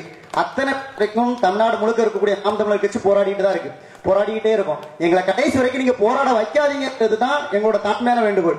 நாங்க இந்த மண்ணில வெளியில நின்று சட்டமன்றத்துக்கு வெளியில நின்று போராடுற எங்களை நீங்க சட்டமன்றத்துக்குள்ள அனுப்புனீங்கன்னா தான் உங்களுக்கான பிரச்சனைக்கான தீர்வு வரும். இன்னைக்கு எல்லாம் இலவசம்ங்கிறாங்க. வெறும் 1000 ரூபாயை கொடுத்து அரசாங்கமே ஒரு 1000 ரூபாய் அரசாங்கம் ஆயிட்டு. இது கிட்டத்தட்ட சொல்ல போனா ஓட்டுக்கு கொடுக்கக்கூடிய 1000 ரூபாயை இப்ப முன்னாடியே கொடுத்து உங்களை பழக்கப்படுத்திட்டு இருக்காங்க. நாமளும் பழக்கப்பட்டுட்டோம். இன்னும் பாருங்க, பொங்கலுக்கு அவங்க 2500 ரூபாய் கொடுத்தாங்க, இவங்க 5000 ரூபாய் கொடுக்கன்னு சொன்னாங்களே, இன்னும் 1000 ரூபாய் கூட கொடுக்கலையே. இன்னமும் அந்த எதிர்பார்ப்பு. ஏன்னா நம்ம உழைப்புல இருந்து வெளியேற்றுறாங்க. அந்த உழைப்புல இருந்து வெளியேற்றுறதை நம்ம விடக்கூடாது. ஏன்னா நம்மளோட வறுமையும் நம்மளோட பெருந்தன்மையும் பயன்படுத்தி தான் அவங்க வாக்குக்கு காசை கொடுத்து நம்ம வாங்கிட்டு போயிருந்தாங்க. இன்னைக்கு காசு கொடுத்தாலும் காசை வாங்குங்க, நம்ம வறுமையை பொறுத்து நீங்க காசை வாங்கிக்கோங்க, தப்பே இல்ல. ஆனா ஓட்டியிருக்க அவனை போடுது, அவன் திருடன் தானே. இன்னைக்கு அவங்களோட மூலதனமே என்னங்க? திருட்டும் அவதூறும் மட்டும்தான் இங்க இருக்கக்கூடிய எந்த கட்சியும் தெரியும். அவங்களுக்கு மூலதனமே அதுதான். அவங்க அதை மட்டுமே வச்சு இன்னைக்கு அரசியல் பண்ணிட்டு இருக்காங்க. அப்படி இருக்கும்போது வந்து அவங்களே நான் அந்த கட்சிக்காரன் இந்த கட்சிக்காரன் சொல்லி காலரை தூக்கி விட்டு நிற்கும் போது நாம இங்க மக்கள் பிரச்சனைக்காக மட்டுமே போராடிட்டு இருக்கோம். மக்கள் பிரச்சனைக்காக ஊர் ஊரா போய் அவங்களோட பிரச்சனைகளை எடுத்து பேசி அவங்களுக்கான தீர்வை நம்ம சொல்லிட்டு இருக்கோம். ஒவ்வொரு ஊர்லயும் நம்ம பிரச்சனைக்காக ஆர்ப்பாட்டம் பண்றோம், போராட்டம் பண்றோம், காவல்துறையை எதிர்த்து காவல்துறையிட்ட அனுமதி வாங்க. ஒவ்வொரு நாளும் நாங்க நாம் தமிழர் கட்சி பொறுப்பாளர்கள் வந்து தன் வேலையும் விட்டு தன்னோட ஒரு நாள் சம்பளத்தையும் விட்டு இங்க மக்களுக்காக நிக்கிறோம்னா எதுக்காக நிக்கிறோம்னா இந்த கொள்கை தான், பூமியே எங்கள் சாமி. இந்த பூமியை நாம காப்பாத்தலனா இன்னைக்கு நாங்க அந்த பூமி எவ்வளவு முக்கியம், இந்த வளம் எவ்வளவு முக்கியம், இந்த நிலம் எவ்வளவு முக்கியம் அப்படிங்கறத நாங்க புரிஞ்சதுனால நாங்க உங்க முன்னாடி கத்திட்டு இருக்கோம். நீங்க புரியாததுனால கீழ இருந்து கேட்டுக்கிட்டு இருக்கீங்க. கேட்கறவங்க நீங்க கொஞ்சம் புரிஞ்சு இந்த பூமியை நம்ம எப்படி காப்பாத்தணும். இன்னைக்கு வந்து வளர்ச்சி வேண்டாங்கிறது நாங்க சொல்லல, வளர்ச்சியை உருவாக்கி அந்த வளர்ச்சியை யார் உருவாக்கணும்? ஒரு தனியார் முதலாளி உருவாக்கணும்னா அவன் தனியார் முதலாளி தானே லாபம் அடைவான். மக்கள் எப்படி வளர்ச்சி வளர முடியும்? தனியார் முதலாளி உருவாக்கக்கூடிய வளர்ச்சி, தனியார் முதலாளி கொடுக்கக்கூடிய சம்பளம் வந்து அவன் கம்பெனிக்கு ஏத்தாலும் நம்ம எப்படி இருக்கணும், அதுக்கான ட்ரெஸ் போடுறதுக்கும் அதுக்கான ட்ரெஸ் கோட் போடுறதுக்கும் அதுக்கான இதுக்காக மட்டும்தான் நம்மளுக்கான சம்பளமா இருக்குமே தவிர்த்து அவன் கொடுக்குற சம்பளத்தை வச்சு நம்ம வாழ முடியாது. இன்னைக்கு அவங்க தொழில் வளர்ச்சி தொழிற்சாலைகள், இந்த தொழிற்சாலைகள் மூலமா இன்னைக்கு நம்ம நீர்வளம், காற்று வளம், நில வளம் இந்த மூணுமே போயிடுச்சு. தொழிற்சாலையிலிருந்து வெளியில வரக்கூடிய கழிவு நீரை வந்து அவன் சுத்திகரிக்காம அப்படியே நிலத்துல விடுறதுனால நிலத்தடி நீர் மாசுபடுது. அவன் தொழிற்சாலையிலிருந்து வெளியிடக்கூடிய புகையை வந்து அப்படியே விடுறதுனால காற்று மாசுபடுது. இன்னைக்கு நம்ம பயன்படுத்தக்கூடிய ரசாயன உரங்கள் மூலமா இந்த நிலமே மலடாகுது. பாருங்க, நிலம் மலடாயிருச்சு, காற்று நஞ்சாயிருச்சு, நீர் நஞ்சாயிருச்சு. இப்ப யார் எங்க வாழ முடியும்? மனிதன் எப்படி வாழுது? நம்ம அடுத்த தலைமுறை எப்படி வாழ முடியும்? இயற்கை வளங்கள் இங்க இருக்கக்கூடிய கனிம வளங்கள் நம்ம ஒவ்வொரு தலைமுறையோட சொத்து, நாம அடுத்த தலைமுறைக்கு வச்சுட்டு போகணும். ஆனா இங்க நம்ம கனிம வளங்களை கடத்திட்டு போகும்போது கூட இந்த அரசாங்கம் என்ன சொல்லுது, இங்க எத்தனையோ போராட்டத்துக்கு அப்புறம் நம்ம இங்க இருந்து நம்ம இயற்கையில நம்ம தமிழ்நாட்டில் விளையக்கூடிய உணவுப் பொருட்கள் கூட கேரளா மக்களுக்கு விளைபொருள் ஏற்றுமதி நம்ம பண்ணி கொடுத்துட்டு இருக்கோம் அவங்க வாழ்வாதாரத்துக்காக. ஆனா அவன் என்ன பண்றான்? அங்க இருக்கக்கூடிய கழிவுகள், மருத்துவ கழிவுகள், மனித கழிவுகள், கோழி இறைச்சி கழிவுகள் எல்லாத்தையும் இங்க கொண்டாந்து கொட்டுதான். அதையும் நம்ம பல போராட்டத்துக்கு அப்புறம் தான் அதை தடுத்து அவங்களை நிறுத்தி ஏத்திட்டு போக சொல்லியிருக்கோம். அதுலயும் வந்து இந்த திமுக ஸ்டிக்கர் ஓட்ட ஆரம்பிச்சிட்டான். என்னன்னு நாங்க திமுக திராவிட முதல்வர் ஸ்டாலின் வந்து தலையிட்டு இங்க இருக்கக்கூடிய கழிவுகள் அழுட்டு போக வச்சிட்டாரு, திருப்பி போக வச்சிட்டாரு, கேரளா அரசாங்கத்தையே அடிபணி வச்சிட்டாரு அப்படிங்கிறாங்க. அப்ப இதுக்கு எவ்வளவு பெரிய ஒரு கொடுமை. நீங்க தான் ஆட்சியில இருக்க, எப்படிடா கழிவு உள்ள வந்தது அப்படிலாம் நம்ம கேட்கணும். எப்படி இந்த கழிவு உள்ள வந்துச்சு? இன்னொரு மாநிலத்தோட கழிவு என் மாநிலத்துக்குள்ள கொட்டா என் மாநில குப்பை தொட்டியா? அதெல்லாம் கேட்கணும். எதுக்கு செக் போஸ்ட் வச்சிருக்க? அப்ப என்ன பண்ண ஆட்சியில நான் பேசலாங்க, போராடி நான் தடுத்து வெளியில அனுப்புனேன். ஆட்சியில இருக்கக்கூடிய ஒரு முதல்வர் பேசலாமா? அது இத மாதிரிதான் இங்க நாம் தமிழர் கட்சி ஒவ்வொரு திட்டம், இந்த ஆலங்குளம் தொகுதிக்குள்ளே நாங்க எத்தனையோ பிரச்சனைகளுக்காக உள்ள ஒவ்வொரு ஊருக்குள்ளேயும் போயிட்டு வரோம். இந்த செங்கானூர்னு ஒரு கிராமம் இருக்கு, அந்த ஊருக்குள்ள வந்து ஒரு பெரிய மழை பெஞ்சுனா ஊருக்குள்ளே போக முடியாது. அந்த அளவுக்கு வந்து ஒரு பாலம் போட்டு வச்சிருக்காங்க, ரயில்வே பாலம். கீழே வந்து அவ்வளவு பெரிய பள்ளம். அந்த பள்ளத்துக்குள்ள போனீங்கன்னா 10 அடி 15 அடி ஆழத்துக்கு தண்ணி பெருகிறோம். அந்த ஊர் மக்கள் உள்ளேயும் போக முடியாது, வெளியே வர முடியாது. அது ஒரு தீவா மாறிடும். அந்த ஊருக்காக நாங்க போய் பேசி அந்த ஊர் மக்களோட ஒவ்வொருத்தருட்டையும் அந்த கருத்துக்களை கேட்டு நாங்க ஒரு ஆர்ப்பாட்டம் போராட்டம் எடுக்கணும்னு நினைச்சோம். அதுல நாங்க பேசிட்டு வந்து ஒரு ஆர்ப்பாட்டத்தை ரெடி பண்ணிருக்கோம். ஒரு வாரத்துல திமுக அத்தனை பேரும் மாவட்ட செயலாளர் உட்பட அத்தனை பேரும் போயாச்சு. நாங்க போய் போராட்டம் பண்ணதோ ஆர்ப்பாட்டம் பண்ணதோ எந்த ஒரு மீடியாக்குள்ளயும் வராது. ஏன்னா நாம் தமிழர் கட்சி வந்து பாவப்பட்ட கட்சி இந்த மீடியாவை பொறுத்த வரைக்கும். ஆனா இன்னைக்கு அதெல்லாம் எங்க அண்ணன் உடச்சு தள்ளிட்டாரு. அத்தனை மீடியாவுக்குள்ளே நாம் தமிழர் கட்சி தான். சீமான் சீமான் சீமான் சீமான் ஏற்கனவே ஒரு டைம் சொன்னார் அண்ணன் வந்து, இன்னும் ஒரு 10 வருஷத்துல வந்து அவர் 10 வருஷத்துக்கு முன்னாடி சொன்ன வார்த்தை தான், 10 வருஷத்துக்கு அப்புறம் இந்த தமிழ்நாட்டு அரசியல் கிழமை சீமான் வாழ்க சீமான் ஒழிகன் தான் இருக்குன்னு சொன்னாரு. அது இன்னைக்கு நடந்துகிட்டு தான் இருக்கு. சீமான் ஒழிகன் ஒரு குரூப்பும் சீமான் வாழ்கன் ஒரு குரூப்பும் தான் இங்க தமிழ்நாட்டோட அரசியலாவே ஆயிப்போச்சு. அந்த அளவுக்கு, அதாவது நாம ஒரு போராட்டத்தை அங்கே எடுத்திருக்கோம், ஆர்ப்பாட்டத்தை எடுத்திருக்கோம், அடுத்த நாளே திமுக காரன் போயிட்டான். அதுக்கடுத்து பாத்தீங்கன்னா சுப்பிரமணியபுரம் ஒரு ஊர்ல வந்து ஒரு சாலை வந்து 8 வருஷமா போடாம இருந்தது. நாங்க ஒரு 4-5 நாளா வந்து அந்த ஊருக்குள்ள போய் ஒவ்வொரு மக்களையும் போய் கருத்து கேட்டு அவங்களுக்கான போராட்ட ஆர்ப்பாட்டத்தை எடுக்கிறதுக்கு நாங்க காவல்துறையிட்ட அனுமதி கேட்டு போடும்போது, அதுக்கு அடுத்து பாத்தீங்கன்னா ஒரே வாரத்துல வந்து அவங்க ரோடு சாங்ஷன் ஆயிடுச்சுன்னு சொல்லி எங்களை வந்து போராட்டம் பண்ண விடல, சாங்ஷன் ஆயிடுச்சு. அதுல இருந்து ஒரு வாரத்துல அவங்க ஒரு ஸ்டிக்கர் ஒட்டியாச்சு. என்னது, பெரிய கட் அவுட் வச்சாச்சு, திமுக மாவட்ட செயலாளருக்கு. மாவட்ட செயலாளர் வாங்கி கொடுத்த அந்த சாலைக்கு வந்து கிராம பொதுமக்கள் சார்பாக நன்றி. எந்த கிராம பொதுமக்கள் சார்பாக? அப்போ நீ ஆட்சியில தானப்பா இருக்க, அதிகாரத்துல தானே இருக்க, இது 8 வருஷமா போடாம இருந்த, இப்ப என்னது திடீர்னு இப்ப எப்படி போட்ட? அப்போ இங்க நாம் தமிழர் கட்சி எப்படி செயல்படுதுன்னா, நாங்க ஆட்சியில இருந்தாலும் சரி இல்லனாலும் சரி, இங்க மக்களோட முதல்வரா மக்களோட பிரதிநிதியா சட்டமன்றத்துக்குள்ளே நாடாளுமன்றத்துக்குள்ள நம்ம இல்லனாலும் மக்களோட பிரதிநிதியாகவும் மக்களோட முதல்வராகவும் இங்க நாம் தமிழர் கட்சி தான் செயல்பட்டு இருக்கு. இதை நீங்க உணரணும். இந்த உணர்ந்தீங்கன்னா உணர்ந்து உங்களோட வாக்குகளை வந்து எங்களுக்கு சரியான முறையில் செலுத்தி எங்களை உண்மையிலேயே சட்டமன்றத்துக்குள்ள நாடாளுமன்றத்துக்குள்ள நீங்க அனுப்புறீங்கன்னா நீங்க எந்த ஒரு பிரச்சனைக்காகவும் போராட வேண்டிய இருக்காது. இந்த பூமியை எங்கள் சாமி, இந்த மாதிரி இந்த பூமியை வந்து தமிழக நிலப்பரப்பை வந்து இந்த உலகத்திலேயே ஒரு சொர்க்க பூமியா மாத்தி காட்டுறதுதான் எங்களோட அடிப்படை கொள்கையே. ஏன்னா எங்களோட அடிப்படை கொள்கையே பூமியிலிருந்து விளையக்கூடிய விளைபொருட்கள் மூலியமா உற்பத்தியை பெருகி அதன் மூலியமா எனது விநியோகத்தை அதிகரிச்சு சேவையை அதிகரிச்சு உற்பத்தியை மார்க்கெட்டிங் பண்ணி அதன் மூலியமா வந்து ஒவ்வொருத்தரோட தனி மனித பொருளாதாரத்தையும் மேம்படுத்துறது தான் நாம் தமிழர் கட்சியோட அடிப்படை கொள்கை. இந்த கொள்கையை உள்வாங்கின எந்த ஒரு படித்த இளைஞர்களுமே வந்து வேற எந்த ஒரு கட்சியோட கொள்கையை நீங்க ஒப்பிட முடியாது. அந்த அளவுக்கு ஒரு தலையாய கொள்கைகளை வச்சிருக்கோம். நாம் தமிழர் கட்சியோட கொள்கைகளை வந்து நீங்க வாங்கி படிங்க. நாம் தமிழர் கட்சி சொல்லக்கூடிய விஷயங்களை கேளுங்க. அண்ணன் சீமான் பேசக்கூடிய ஒவ்வொரு தத்துவங்கள், இன்னைக்கு சீமானை பத்தி வெறும் அதை சொன்ன வெறும் அவதூற மட்டுமே மூலதனமாச்சு ஒரு கட்சி ஆட்சி பிடிக்க முடியும்னா அது இன்னைக்கு ஆட்சியில் இருக்கக்கூடிய கட்சி தான். அப்படி இருக்கும்போது இன்னைக்கு மக்கள் போராட்டத்துல மட்டுமே மக்களை விழிப்புணர்வு வச்சு மக்களுக்கு அரசியல் தெளிவு பெற வச்சு இன்னைக்கு 34 லட்சம் ஓட்டு வாங்கி 3வது பெரிய கட்சியாக தமிழ்நாட்டில் நிற்கும். அதாவது 3வது பெரிய கட்சிங்கிறது தேர்தல் ஆணையத்தை பொறுத்த வரைக்கும் தான். ஆனா நம்மளை பொறுத்த வரைக்கும் அதுதான் முதல் கட்சி. ஏன்னா நாம மட்டும்தான் இங்க வந்து நான் ஏற்கனவே சொன்னதுதான் மக்கள் பிரதிநிதிகளா நாம தான் நிக்கிறோம். ஏன்னா மக்கள் சரியான விழிப்புணர்வு பெற்று அரசியல் தெளிவு பெற்று வாக்குக்கு காசு வாங்காம வாக்கோட சக்தி இருந்து ஜனநாயக முறைப்படி வாக்களித்தவர் நம்ம 34 லட்சம் மக்கள் தான். இவங்க என்னைக்குமே மாற மாட்டாங்க. அப்போ நாம தான் மக்கள் பிரதிநிதியா இருக்கிறோம். மக்கள் மன்றத்துக்குள்ள இருக்கலாம், இல்லாம இருக்கலாம். வெளியில இருந்தாலும் நான் தான் மக்கள் பிரதிநிதி, உள்ள இருந்தாலும் நான் தான் மக்கள் பிரதிநிதி. அப்படி இருக்கக்கூடிய இடத்துல நாம் தமிழர் கட்சி இருக்குதுன்னா நாம தான் முதல் இடத்துல இருக்கோம் தமிழ்நாட்டுல. அப்போ இந்த இடத்துல இருக்கக்கூடிய நாம வந்து இன்னைக்கு வெளியில இருந்து போராடிட்டு இருக்கோம். நீங்க மக்கள் ஆதரவளித்தா மட்டும்தான் நாம வந்து உள்ள போய் உங்களுக்காக பேச முடியும். உள்ள போயிட்டு நாங்க வந்து இந்த சட்டையை கிழிச்சு போட்டு வெளிநடப்பெல்லாம் செய்ய மாட்டோம். எங்க தொகுதிக்குரிய பிரச்சனை என்னவா இருந்தாலும் எங்க தொகுதி மேம்பாட்டு நிதி கிளம்பி ஒதுக்கித்தான் ஆகணும். அங்க யார் மேல ஆண்டாலும் சரி, இல்ல நாம் தமிழர் கட்சி ஆண்டா எங்களுக்கு பிரச்சனை இல்ல, வேற எந்த கட்சி ஆண்டாலும் சரி, வேற எம்எல்ஏ நாங்க ஒரு நினைக்கலாம், நீங்க ஒரு எம்எல்ஏ ஜெயிச்சு என்னப்பா செய்வீங்க, 2 எம்எல்ஏ ஜெயிச்சு என்ன செய்வீங்க, மேல ஒரு அவங்க ஜெயிச்சிருந்தாங்க நீங்க என்ன செய்ய முடியும்னு கேட்கலாம். அந்தந்த தொகுதிக்குன்னு சொல்லி அந்தந்த தொகுதி மேம்பாட்டு நிதி இருக்கு, சிடிஎஸ் அப்படின்னு சொல்லிட்டு. அதாவது அந்த பணத்தை வச்சே அந்த மக்களுக்கான அத்தனை திட்டங்களை நம்ம செய்ய முடியும். ஏன்னா இன்னைக்கு வந்து இவங்க 4 லட்சம் கோடியில இருந்து 10 லட்சம் கோடி வந்து மக்கள் கடனாளி ஆக்கி வச்சிருக்காங்க. ஆனா இவங்க வந்து ஆட்சிக்கு வரும்போது சொன்னாங்க பொருளாதார வல்லுநர் குழு அமைச்சுதான் இந்த பொருளாதாரத்தை மேம்படுத்த போறோம். நாங்க இந்த பொருளாதார வல்லுநர் குழு சொன்ன இதுவா 4 லட்சம் கோடியில இருந்து 10 லட்சம் கோடி கடனா இருக்கு. ஒரு கடல்ல இருக்கக்கூடிய பொருளாதாரத்தை எப்படி மேம்பட்ட பொருளாதாரமா சொல்ல முடியும்? இவ்வளவு கடல்ல இருக்கும்போது எதுக்கு மக்களுக்கு 1000 ரூபாய் கொடுக்குற? எதுக்கு 1000 ரூபாய்? எனக்கு வேலையை கொடு, எனக்கு வேலை வாய்ப்பை கொடுத்து என்னை தன் பொருளாதாரத்துல தன்னிறைவு அடைய வை, நானே என்னோட தேவையை நிறைவேற்றிக் கொள்வேன். இப்போ இந்த விஷயங்கள் வந்து மக்கள் ஒவ்வொருத்தருக்கும் புரியணும். நாம கடனாளியா இருக்கு, நாம வந்து எந்த ஒரு அரசியல்வாதியும் கடனாளியா இருக்காங்களா? நாடு கடன்ல இருக்கு. எந்த ஒரு அதிகாரியும் எந்த ஒரு அரசியல்வாதிகளும் இன்னைக்கு கடன்ல இருக்காங்களா? பிணவரையில கூட 900 கோடி எடுக்க முடிஞ்சிருக்கு. அப்போ யார் வீட்டு போனோம், எவன் வீட்டு போனோம்? நீங்க மக்கள் நாம சிந்திக்காத வரைக்கும் இங்க எந்த ஒரு மாற்றமும் வரப்போறது இல்ல.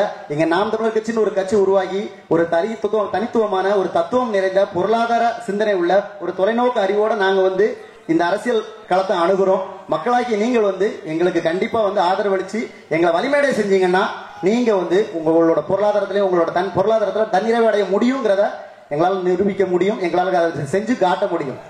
வாய்ப்புக்கு நன்றி. நன்றி, வணக்கம். நாம் தமிழர். அட என்னங்க இன்னும் அவங்களுக்கு தெரியாது, ஒரு ப்ராப்பர்ட்டி உங்களால குயிக்கா வாங்கவும் முடியும், விற்கவும் முடியும். அதுக்கு நீங்க ஃபர்ஸ்ட் பண்ண வேண்டியது குயிக் ப்ராப்பர்ட்டி ஆப்பை டவுன்லோட் பண்ணணும். பிளே ஸ்டோர் அண்ட் ஆப் ஸ்டோர்ல ஆப் இருக்கு. குயிக்கா டவுன்லோட் பண்ணி உங்களோட ப்ராப்பர்ட்டிஸை சேல் பண்ணுங்க. ஞாபகம் செய், முள்ளங்கு சங்கே முள்ளங்கு. கூடியிருக்கிற தாய் தமிழர்கள் அனைவருக்கும் மாலை நேர வணக்கம். நாம் தமிழர் கட்சி நடத்துற பொதுக்கூட்டம், அதுலயும் கூட கல்குவாரினால் பாதிக்கப்படுகிற இந்த மண்ணை பாதுகாக்கிற பொதுக்கூட்டம். ஏன் இந்த பேர் அப்படின்னு எல்லாருமே பேசிட்டு போயிட்டாங்க, பூமி எங்கள் சாமி அப்படின்னு சொல்லிட்டு. இது வேற எந்த கட்சிக்காரங்களும் இப்படி எல்லாம் இது வரைக்கும் ஒரு தலைப்பு வச்சு எல்லாம் போட்டுக்கவே மாட்டாங்க.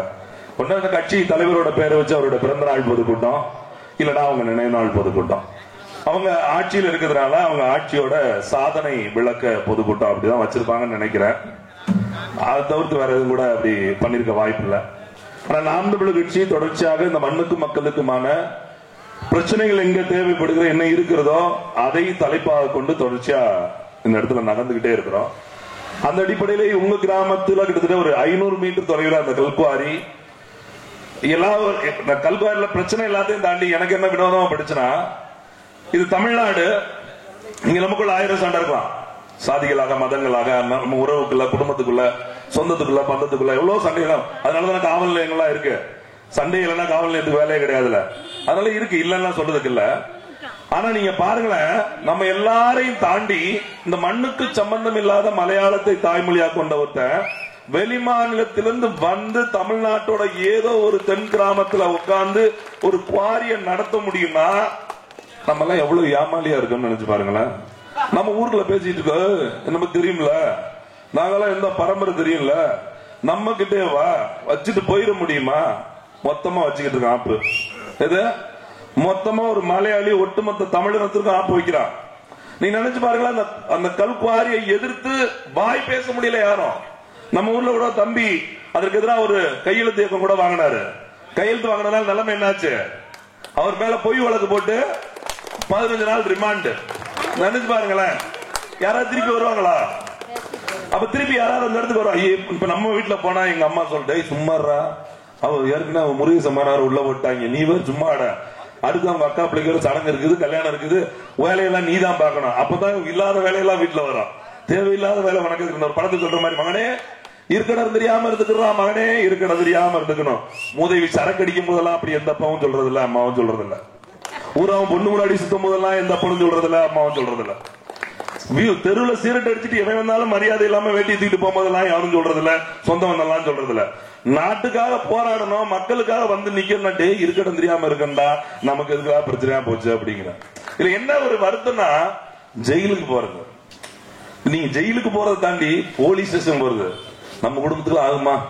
நம்ம இப்ப ஏற்பட்ட குடும்பம் ஸ்டேஷன் வாசல் மிதிக்கலாமா அப்படிங்கிற மாதிரி ஸ்டேஷனுக்கு கூட்டு போயிட்டான். ஸ்டேஷன் கூட்டு போயிட்டு கொலையா பண்ணிட்டு போறாங்க. அங்க போலீஸா இருக்குது யாரு?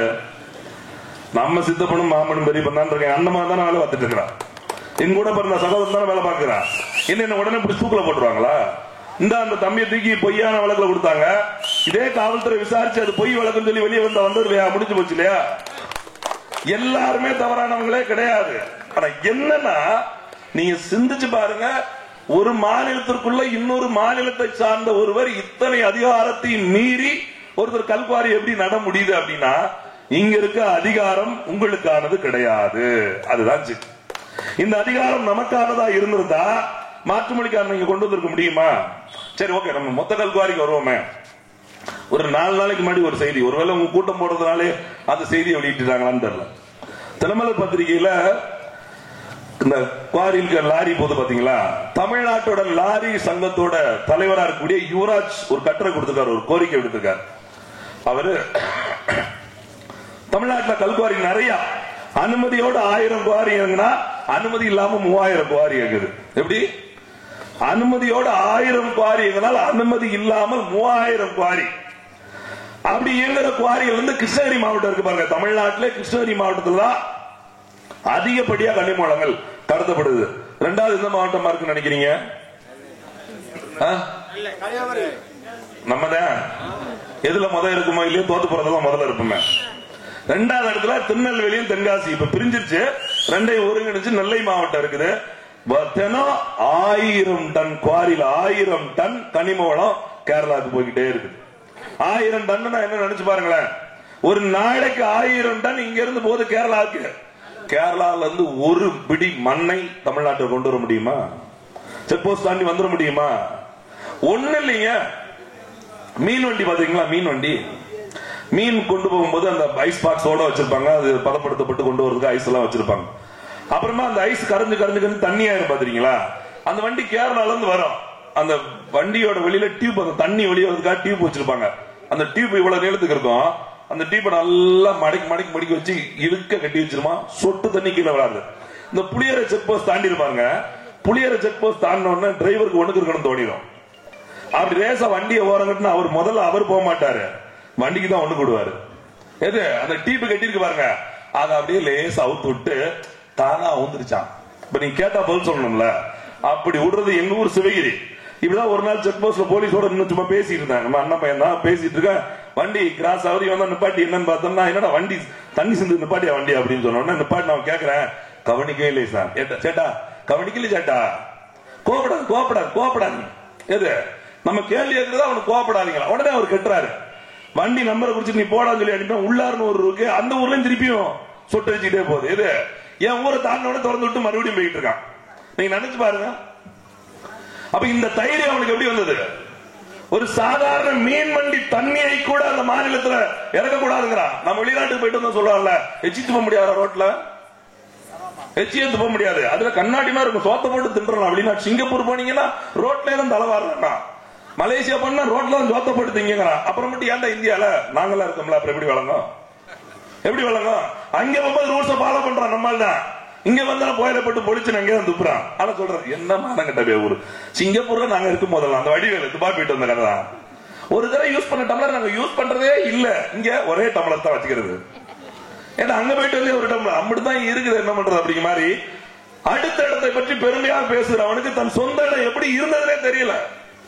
நாம இந்த மண்ணில் எப்படி வாழ்ந்திருப்போம், இந்த மண் நமக்கு என்ன கொடுத்திருக்கோம், இந்த மண் நம் தலைமுறைக்கு என்ன கொடுக்க போகுது, நம்மளோட வாழ்க்கை முறை ஏன் இப்படி இருந்தது அப்படிங்கிறதுக்கான வெறுமே புரியல. அதுதான் சிக்கல். அதெல்லாம் பாடப்புத்தகம் வச்சு வரலாற்றை சொல்லி கொடுத்திருக்கணும். அடிப்படையில் இந்த மண் மக்களை பற்றி நமக்கு பாடம் எடுத்துருக்கணும். அதுவா எடுக்கிறாங்க. எவங்க அப்ப செத்து போனான்னு சொல்லி அவன் எதுக்கு செத்தான்னு தெரியாம இவங்க பாடம் எடுத்துக்கிட்டு இருக்காங்க. எழுதாத பேனாவுக்கு 81 கோடியில செலவைக்கு மூதேவி கூட்டம் ஆள்ற ஆட்சியை நடக்கிற நாடு தான் இந்த நாடு. நீங்க நினைச்சு பாருங்க, 81 கோடியில பேனா வைக்கணும் சொன்ன அரசு மறுநாள் சொல்லுது, எங்க அண்ணன் என்ன கல்வித்துறை அமைச்சர் பொய்மொழி, அதான் என்னடா சொல்றீங்களான்னு பார்த்தேன். கரெக்டா பொய்யா மொழி இல்லாங்கடா. அவரு அப்படி சொல்லுவாரு. அன்பில் மகேஷ் பொய்மொழி இருக்காருல, அவர் அறிக்கை விடுறாரு, போதிய பண வசதி இல்ல, அதனால எல்லா பள்ளிக்கூடத்திலையும் கழிவறை கட்ட முடியல.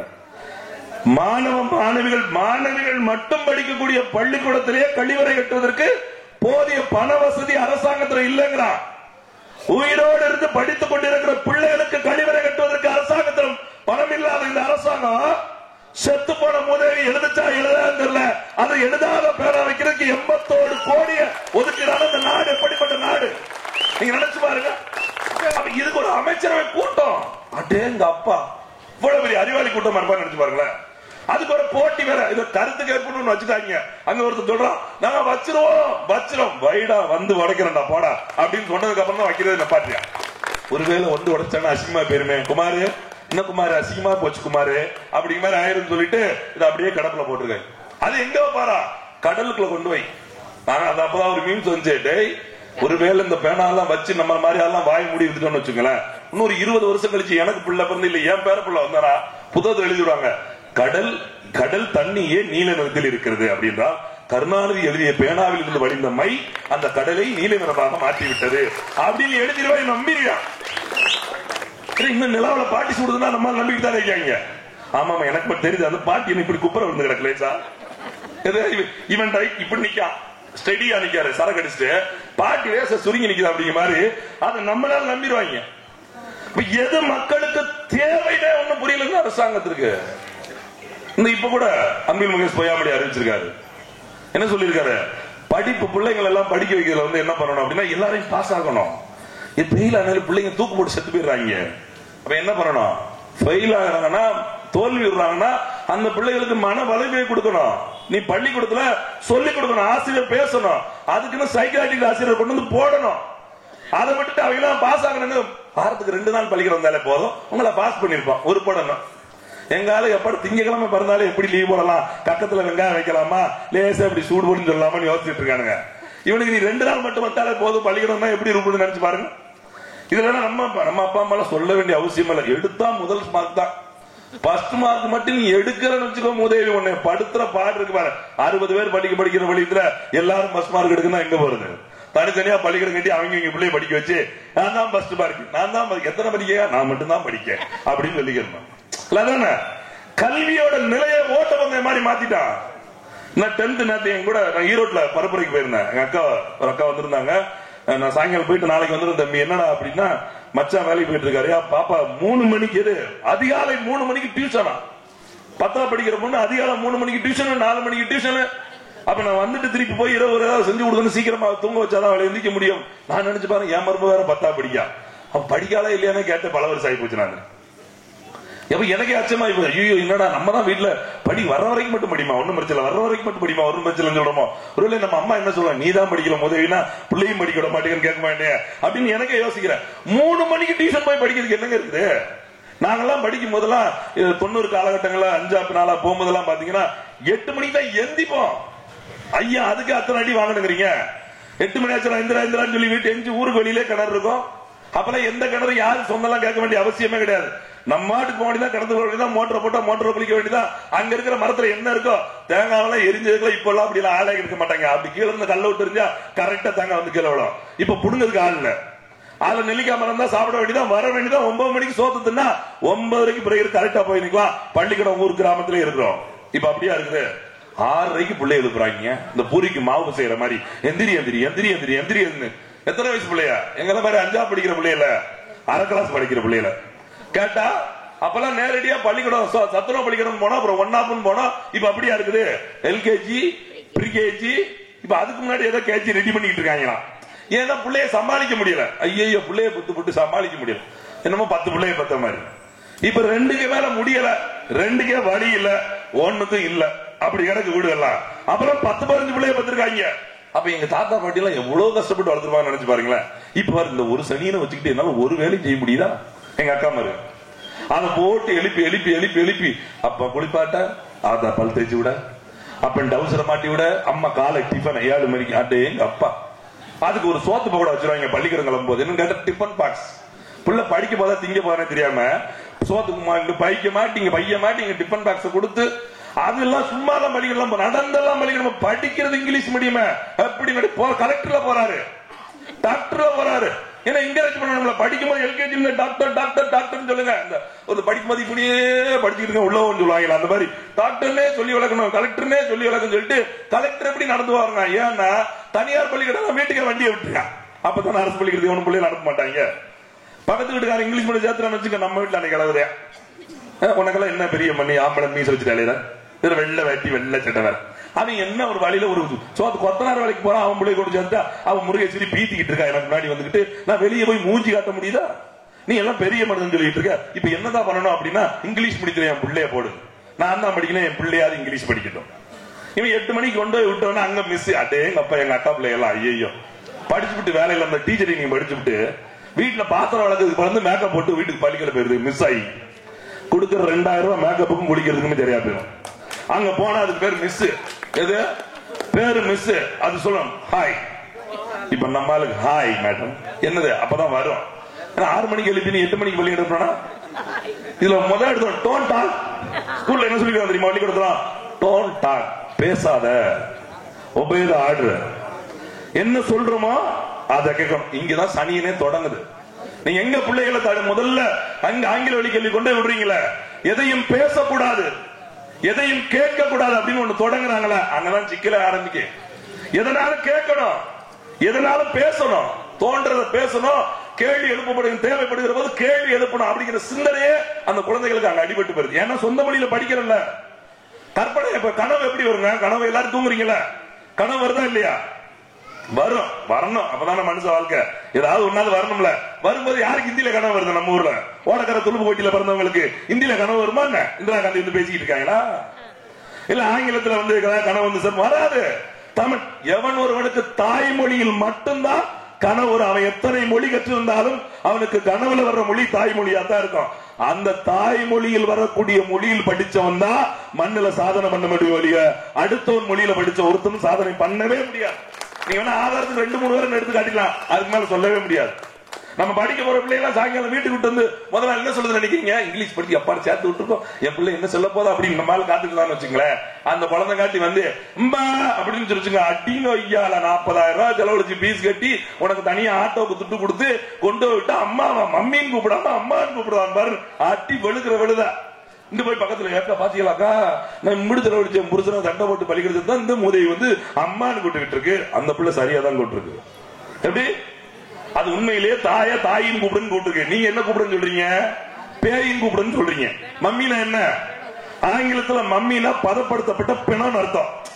நம்ம வீட்டுல ஒரு இளவு விழுந்துருச்சு, பாட்டி செத்து போயிட்டாங்க, அப்பா செத்து போயிட்டாங்கன்னா மரும பிள்ளை வரல, பேத்தியாக வரல, வெளிநாட்டுல இருக்காங்க, வர்ற வரைக்கும் 2 நாள் காத்திருக்கணும், மூஞ்சியை பார்த்துட்டு தான் புதைக்கணும்னு சொல்லிட்டாங்கன்னா ஏர் கூலரை போட்டு உட்காரு, எப்ப வருவியா அப்படின்னு உட்காந்து படம் பார்த்துட்டு இருப்போம்ல. அப்படி செட் பண்ண வச்ச பாடி, அதுக்கு நம்ம ஊர் பாசையில செத்த உதவின்னு அர்த்தம். எது? 40,000 ரூபாய் ஃபீஸ் கட்டி அப்புறம் தனியா சோத்து கூட வச்சு அப்புறம் வண்டிக்கு ஒரு ஃபீஸ் கட்டி உங்க பிள்ளை உங்களை எப்படி கூப்பிடுன்னு ஆசைப்படுறீங்க? செத்த உதவி செத்த உதவி செத்த உதவின்னு கூப்பிடுறதுக்கு தான் இம்பிட்டோம். அது சரியா தான் கூப்பிடுது. என்னை என் அன்னை மொழியான தாய் மொழி என்ன தமிழில் படிக்க வைக்காம அடுத்த மொழியான ஆங்கிலத்தில் படிக்க வச்சா நீ தாய் கிடையாது பேய் அப்படின்னு சொல்றது தான் அது சரியா தான் கூப்பிடுது. நமக்கு தான் தெரியல, ஏன்னா அப்படியே சொல்லி பழக்கப்படுத்திட்டான். அவன் என்ன நினைக்கிறான்? இதான் நாகரிகம், இதுதான் வளர்ச்சி, டெவலப்மெண்ட். இப்ப பேசுறாங்க மருத்துவர், வளர்ச்சியை நீங்க தடுக்கிறீங்க. நம்ம ஏதாவது பேச வச்சுக்க, பைத்தியக்கார பேலா இருப்பாங்க, அந்த காலத்து பேலா இருப்பாங்க. எங்க தாத்தா மாதிரியே பேசிட்டாலேதான். எங்க தாத்தா ரோட்ல வேட்டி செட்டுலாம் பைத்தியக்காரன் அலைஞ்சாரு, நான் இப்ப அலைஞ்சிட்டு இருக்கேன் பாரு. ஏன்னா தாத்தாக்கு இருந்த அறிவு எனக்குலாம் இருக்குதா? ஏன் அந்த காலத்துல தாத்தன் பேர் வச்சிருந்தாங்க, இப்ப நம்ம பேரா வச்சிருக்கோம். ரொம்ப யதார்த்தமா பேசி பார்ப்போம் கொஞ்ச நேரம். என்ன ரொம்ப நேரம் அரசியல் பேசிட்டு இருந்தா உருன்னு இருக்க மாதிரி இருக்கு. நீங்க அப்படிதானே? பொதுவாக வகுப்பு பள்ளிக்கூடத்துல 40 நிமிஷம் தெரியுமா வகுப்பு? 40 நிமிஷத்துக்கு மேல ஒரு மனுஷனோட மூளை ஒரு கவனிக்க முடியாதுங்கிறான். அதுக்குதான் 40 நிமிஷம் ஒரு வாத்தியார பேரை கட்டிட்டு வேற வாத்தியாரை கொண்டு உள்ள போடுறாங்க. அப்பதான் மைண்ட் மாறுன்னு சொல்லிட்டு நம்மளால 5-6 பேர் வாத்திட்டு போயிட்டாங்க, டென்ஷன் ஆயிடக்கூடாதுல்ல. பேரு அந்த காலத்துல பாத்தீங்கன்னா தாத்தா பேரை பேரனுக்கு வைப்பாங்க, பாட்டி பேரை பேத்திக்கு வைப்பாங்க. இப்ப பாருங்க, நம்ம பாட்டி பேரனை பேர் சொல்லி கூடாது, ஏன்னா வீட்டுக்காரர் பேரு. இப்ப எல்லாம் அப்படியா இருந்தே வாட யார் அண்ணனையா புருஷன் ஃப்ரெண்ட்ஸுங்க, நாங்கெல்லாம் ஃப்ரெண்ட்ஸ். அதெல்லாம் ஒன்றும் தப்பு இல்லை, சொல்றேன். பேரை வைக்கல, அப்படி பேரை வச்ச சிக்கலாது. என்ன பேரு? வெள்ளையம்மான்னு ஒரு பேரா? வெள்ளையம்மா எப்படி? ஏன் வெள்ளையம்மான்னு வச்சு பேரு வெள்ளை? ஒரு படத்துல இதுல சொல்லுவாங்க, பேரு ஒத்தரோசான்னு ஒரு பேராமா, ஏமா பேரே ஒத்தரோசா அப்படி மாதிரி வெள்ளையம்மான்னு வைக்கலாம் அப்படின்னு சொல்லிட்டு பேரு கொஞ்சம் அப்படி டீசெண்டா வைக்கணும். ஸ்ரீ திவ்யா, திவ்யான்னு வச்சா பத்தாது, அது ஸ்ரீ திவ்யா. இதுல ஆம்பளை பையன் பேர் வைப்பாங்க கேசவன். அதே அப்பா எங்க பேர் வச்சீங்க? நியூமராலஜி போய் செக் பண்ணோம், அவருக்கு கேல தான் ஆரம்பிக்க, கேன பையன் வச்சிட வேண்டியதானே? கேலோட ஆரம்பிக்கு கேசவன். அதுக்கு என்னங்க தமிழ் அர்த்தம்? கேசவன் சொன்னாங்க. இருங்க தமிழ் அர்த்தம் என்ன? கேசவன்னா தலைமுடின்னு காட்டு, மயிராண்டின்னு வருதுங்க. தலைமுடி உண்மைக்கு அப்படி வருதுங்களா? இல்லையா? அப்படி இருக்காதீங்க. நம்ம அவர் என்னதுன்னா அவர் அப்படிலாம் சொல்லிருக்க மாட்டார். யாரு அந்த ஒருத்தர் சொல்லி கொடுப்பார்ல, அப்படிலாம் சொல்லிருக்க மாட்டேன். பேர்ல வந்து ஒரு என்ன சொல்றா, நியூமராலஜி வச்சு குழந்தை அப்படி எப்படி வளரும்? உழைச்சா வளரும். எப்படி வளரும்? நேர்மையா இருந்தா வளரும், உழைச்சா வளரும், பழைச்சா பிழைக்கும் போது வாயுள்ள பிள்ளை பிழைக்கும் சொல்லுவாங்கல்ல. நீங்க எல்லாம் சரியா சொல்லி கொடுத்தா அது நல்லா படிச்சா நல்லா வளர்ந்து நல்லதை கற்றுக்கொண்டா தானே வளர்ந்துட்டு போகுது. அப்படிதான் எங்க அப்பா தான் வளர்ந்தான். நான் என்ன பிறக்கும் போது ஒரு பேர் மாத்தி வச்சா, ஒரு ஏக்கு பதில் ஆகாஷ் வந்து நீங்க 2 ஏ போட்டீங்கன்னா அது ரமேஷ் சுரேஷ் இஸ்ன்னு பாம்பு தான் வரணும் வீட்டுக்குள்ள. பிள்ளைய பேரெல்லாம் சும்மா எல்லாம் வந்துடக்கூடாது. சுரேஷ் கமலேஷ் ஆகாஷ் கக்கூஸ் இல்லையோ, சரி மத்த எல்லாம் இஷ்டு வந்துருக்கு. அது ஒண்ணுதான் வாய்க்கல. இப்படி யோசிச்சு பாருங்களேன். எல்லாவற்றிலும் நவநாகரிகம் உள்ள வந்தவரோட விளைவு என்னாச்சுன்னா, சென்னை மாதிரி இங்கேயும் நாம் மனதளவுல வாழ்ந்துகிட்டே இருக்கிறோம். சென்னையில என்னன்னா, இந்த வீட்டுக்காரனுக்கு அந்த வீட்டுக்காரனோட டோர் நம்பரும் தெரியாது, கதவு நம்பரும் தெரியாது, அந்த வீட்டுல இருக்கவங்க எத்தனை பேர் எண்ணிக்கையும் தெரியாது. இவன்கிட்ட போய் 7ஆம் நம்பர் வீட்டுல 8ஆம் நம்பர் என்னன்னு கேளுங்க, பக்கத்து வீட்டுல போய் கேளுங்க சொல்லுவாங்க. 7க்கு அடுத்து 8 தானே இருக்கும் மூதேவி, சொல்ல வேண்டியதானே, எனக்கு தெரியாது நீங்க போய் கேட்டுக்குங்க. அதுக்கும் காலிக்கு மேல நீங்க அடிச்சுக்கிட்டே இருந்த 1/2 மணி நேரம் கழிச்சு ஆள் இல்லைன்னா போக வேண்டியதானே. இப்ப நீ என்ன ஆள் இல்லையடா சத்தம் படமாடா அப்படின்னு கேட்டா கூட பதில் இருக்க. இங்க அதுல வித்தியாசம். கேட்டா 8ன்னு சொல்லிடுவான். ஆனால் எதை பற்றியும் கவலைப்படக்கூடாது. நம்ம வாழணும், நம்ம குடும்பம் வாழணும் அப்படிங்கிற ஒரு எண்ணத்தை நமக்கு உள்ள கொண்டு வர்ற அந்த கல்வி முறையே முதல்ல தப்பு. அந்த கல்வி முறையில படிச்சு வர போய் தான் இப்ப என்ன ஆகி போச்சுன்னா, ஊருக்கு வெளியில ஒரு 500 மீட்டர்ல ஒரு இந்த மாதிரி கல்குவாரி வந்த பிறகு கூட இவ்வளவு நாட்கள் அதை தடுக்கணுங்கிற எண்ணமே நமக்கு இல்லாம இப்ப எங்க அண்ணா அருணாச்சலம் மாதிரி அவரோட நண்பர்கள் மாதிரி ஒரு சில பேர் சேர்ந்து அதை பேசுனதுக்கு அப்புறம் இப்பவாது இவ்வளவு தூரம் வந்திருக்கீங்களே, உண்மையிலே அது நான் பாராட்டத்தக்க விஷயமா தான் நான் பாக்கிறேன். ஏன்னா எல்லா ஊர்களிலும் இப்படி ஒரு விழிப்புணர்வு வந்துட்டு வச்சுக்கலாம், பிரச்சனை இல்லை. இப்ப சொன்னாங்கல்ல அரிட்டாப்பட்டி அந்த மக்கள் நம்பினாங்க, எங்களை மீறி யாரும் பண்ணிட முடியாது. நான் வந்து பேசிட்டு போலாம், எங்க அண்ணன் சீமான் வந்து பேசிட்டு போலாம், இங்கிட்ட இன்னொரு கட்சிக்காரர் வந்து பேசிட்டு போலாம், இன்னொரு கட்சிக்காரர் வந்து நாங்கள ஆதரவாளர்கள், உங்களை ஆதரிப்பவர்கள், நாளைக்கு இன்னொரு இடத்துல போராட்டம் அங்க போயிருவோம். இங்கே நீங்க வாழ்ற நீங்க தான் முடிவு செய்யணும், இந்த குவாரி எனக்கு வேணுமா வேண்டாமா அப்படிங்கிற மாதிரி அரிட்டாப்பட்டி யோசிச்சா. அவ்வளவு காவல்துறை நீங்க ஒண்ணு இல்லைங்க. ஒரு மாவட்டத்தில் எவ்வளவு போலீஸ் இருக்குன்னு நினைக்கிறீங்க? ஒரு மாவட்டத்தில் எவ்வளவு போலீஸ் இருக்குன்னு நினைக்கிறீங்க? போலீஸ் உங்களோட மக்களோட எண்ணிக்கைக்கும் போலீஸோட எண்ணிக்கை ஏதாவது சம்பந்தம் இருக்குதா? ஒரு ஸ்டேஷன்ல ஒரு 30 ஊர் 40 ஊர் ஒரு காவல் நிலையம் பாக்குது. மொத்தமே 32 காவல்துறை இருக்காங்க. நம்ம ஊர்ல எத்தனை பேர் இருக்கோம்? மொத்தமா நம்ம ஊர் மட்டும் போச்சுன்னு வச்சுக்கலாம், போலீஸ் பிடிச்சி விட்டு உட்கார வச்சுட்டு அவங்க சாப்பாடு விட்டு வச்சுக்கிட்டே இருக்கலாம், இங்கே உட்காந்துக்கிறவாங்க. ஆனா நம்ம மாவட்டமே என்ன நினைச்சுக்கிட்டு இருக்கு? சட்டம் என்னடா சட்டம்? சட்டம் மக்களுக்காகத்தான் சட்டமே ஒழிய சட்டத்திற்காக மக்கள் கிடையாது. சட்டங்கள் உருவாக்குறது யாரு? நம்மள மாதிரி ஆட்கள் போட்டு ஓட்டு போட்டு தந்த மக்கள் பிரதிநிதி இருக்காம அவன் தான் உருவாக்கணும். அந்த உருவாக்கின சட்டம் தவறுனா சட்டத்தை மாற்றி எழுதணும். அவன் எழுதுனா அவனே மாத்தி விட்டுறணும். அவ்வளவுதான் முடிஞ்சு போச்சு. எவன் சரியா எழுதுற அவனை மாத்திட்டா சரியான அவன் எழுதிட்டு போறான். அவன் நம்பினா மதுரைகளை போயிட்டு ஒரு நேரம் இங்கேயே உட்காந்துக்கிட்டு அப்படியே ஓடக்கர துளுக்கப்பட்டிலே உட்காந்து தெரிய மாட்டேங்குது. அப்படியே ஒரு ஆலங்குளம் வரைக்கும் அம்பாசமுத்திரம் ரோட்ல ரேச நடந்துட்டு வருவோம்னு கிளம்பி போனாங்க. இங்கதான் எடுத்து பார்த்தாங்க, அங்கதான் எடுத்து பார்த்தாங்க, அங்கதான் எடுத்து பார்த்தாங்க. வேணாம் ஜாமீன் ஒதுங்கிட்டாங்க. அவன் மதுரைக்குள்ள போயிட்டு வந்துட்டான்.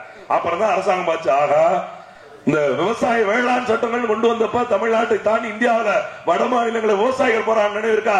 6.5 மாத கால போராட்டம். நம்புவீங்களா? இப்பதான் 4-5 ஆண்டுகளுக்கு முன்னாடி, கொரோனாவுக்கு முன்னாடி தான் 6.5 மாதங்கள் போராட்டம். ஒருத்தன் சாப்பாடு பண்ணி போட்டுக்கிட்டே இருக்காங்க பின்னாடி, அவங்க சாப்பிட்டு முன்னாடி போய்கிட்டே இருக்காங்க. அப்படியே 6.5 மாதம் போராடி கிட்டத்தட்ட 20 பேர்களுக்கு மேல இறந்து புதிய வேளாண் சட்டத்தை மத்திய அரசாங்கம் மோடி திரும்ப பெற்றுகிற வரைக்கும் அவன் போராடிட்டு போனான். அந்த நம்பிக்கை தான் இன்னைக்கு அரிட்டாப்பட்டியில வெற்றி பெற்றிருக்கு. ஏன்னா தமிழரோட அந்த வாழ்வில் இந்த மண்ணு, நிலம், நீர், மலைன்னு சொல்றாங்க, அதெல்லாம் சும்மாவே கிடையாதுங்க. எனக்கு ஒரு 60 வருஷம் இருப்பேனா, நான் ஒரு அதிகபட்சம் 100 வருஷம் என்னன்னு முடிச்சு.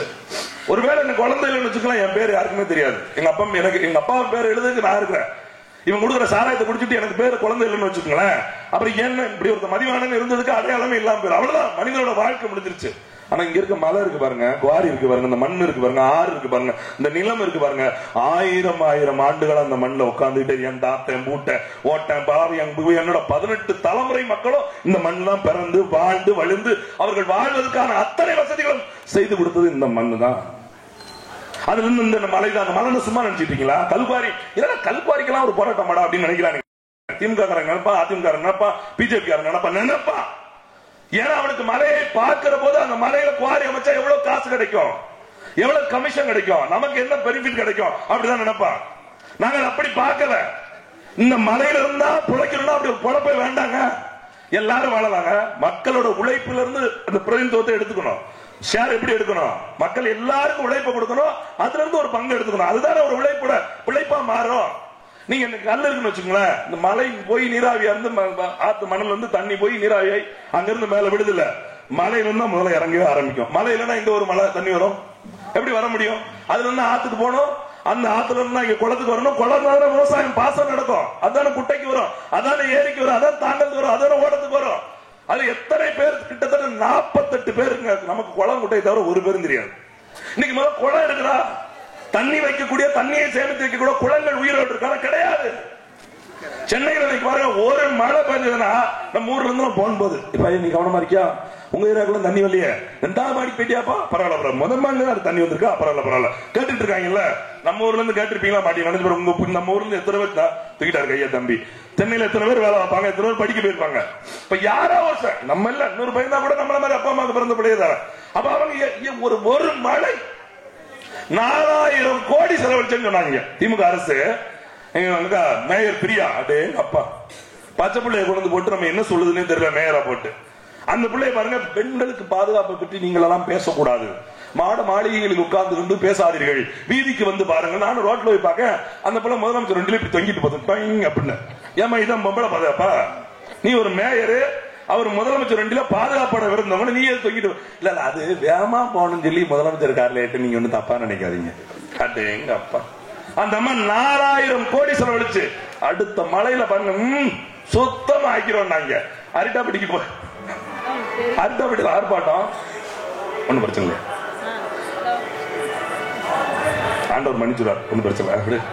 அரிட்டாப்பட்டியில போராட்டம், அரிட்டாப்பட்டியில போசிருக்கா மேலூர் பக்கத்துல எங்க அண்ணன் ஆர்ப்பாட்டம் போறது கேட்டா இருக்கு. அதுல ஒரு 150 மீட்டர்ல தண்ணி பெரிய கிடக்கு. இப்படி லாரியில வச்சு டிராக்டர்ல வச்சு எடுத்துக்கிட்டு இருக்காங்க. நாங்களும் ஒரு 5 நிமிஷம் 2 மாத்திரம் டிராக்டர்ல தண்ணி போதானே தெரிய மாட்டேங்குது. குழாய் மட்டும் கோவம் வச்சிருக்காங்க, மோட்டர் ஓடுது ஆனா உரியவே மாட்டேங்குது. அதை எடுத்துக்கிட்டு எரிக்கா எடுக்க வந்தீங்க அப்படின்னா உங்களால அதையும் பேசிடக் கூடாதுன்னு நீ வராம இருந்தாலே பேச மாட்டாயா. இப்படி வண்டியை விட்டு வாண்டடா வந்து வண்டியில ஏறிய அவங்க கேட்க 1/2 மணி நேரமா வேணா பண்ணிட்டு இருக்காங்க கேட்டா வராத குழாய் இப்படி வச்சுக்கிட்டே இருக்காங்க.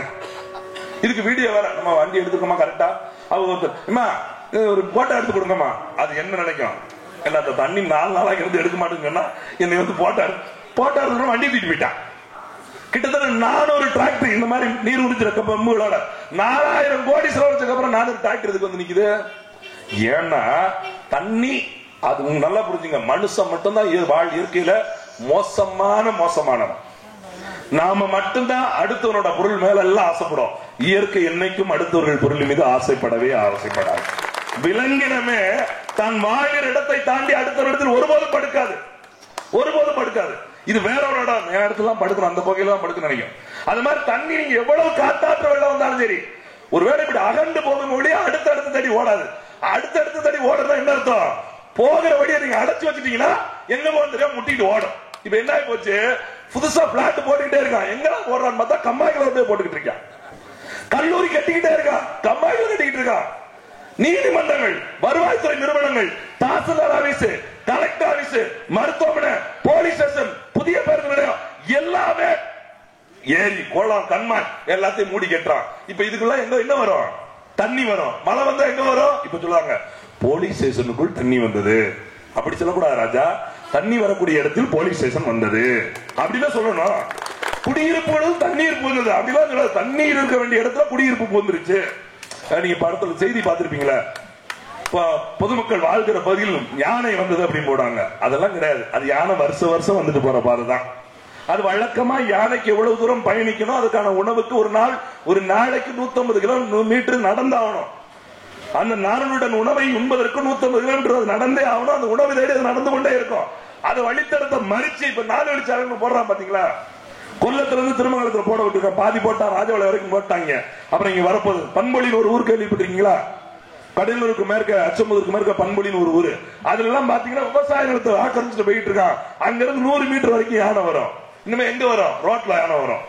வீடியோ எடுத்து போடுவாங்க. பஸ்ஸை மறித்து கொண்டு நின்று அதுக்கு வேற அரிசி கொம்பன், பூனை கொம்பன், அந்த கொம்பன், இந்த பேர் வேற, அந்த புயலுக்கு பேர் வைக்கிற மாதிரி யானைக்கு பேர் வைக்கிறாங்க. அதை விரட்டுறதுக்கு 2 யானை வேற. அப்ப அடுத்த உயிரினங்கள் வாழ்கிற இடத்துக்குள்ள போய் நம்ம வேலையை பார்த்துட்டு அதை குறை சொல்றது. அப்ப தண்ணி சரியான இடத்தை நோக்கி தான் போய்கிட்டு இருக்கு, அதை ஆக்கிரமிச்சிட்டோம். ரெண்டாவதா அந்த தண்ணி இல்லாம பண்றது நோக்கம் என்ன தெரியுமா? தண்ணி வருஷம் வந்துகிட்டே இருந்தா என்ன பண்ண முடியும்? மணல் எல்லாம் முடியுமா? அல்ல முடியாது. 2-3 வருஷம் தண்ணி போகாம இருந்தா தான் ஒரு திட்டத்தை போட முடியும். இந்த கம்மாய தூர் வரணும், தண்ணியே வரமாட்டுக்கு. தூர் வடிவேலா அப்படியே தட்டிக்கிட்டு இருந்தாலும் தண்ணி வருதுக்கு தூர் வாரி தண்ணி அங்கிருந்து வரணும். மூதேவி வரும்போது தேக்கி வைக்கிற குளத்தை ஆட்டையை போட்டிய தூர் வாரணும்னா யாருக்கு? இங்க இருக்க திமுக கவுன்சிலருக்கு, திமுக கிளை செயலாளருக்கு, திமுக ஒன்றியத்துக்கு, திமுக மாவட்டத்துக்கு எல்லாம் கமிஷன் போட்டு கொடுத்துருவானுங்க. அமைச்சர் அங்க இருந்து பாத்துக்கிட்டே இருப்பார். ஒரு நாளைக்கு எத்தனை வண்டி போகுதுப்பா?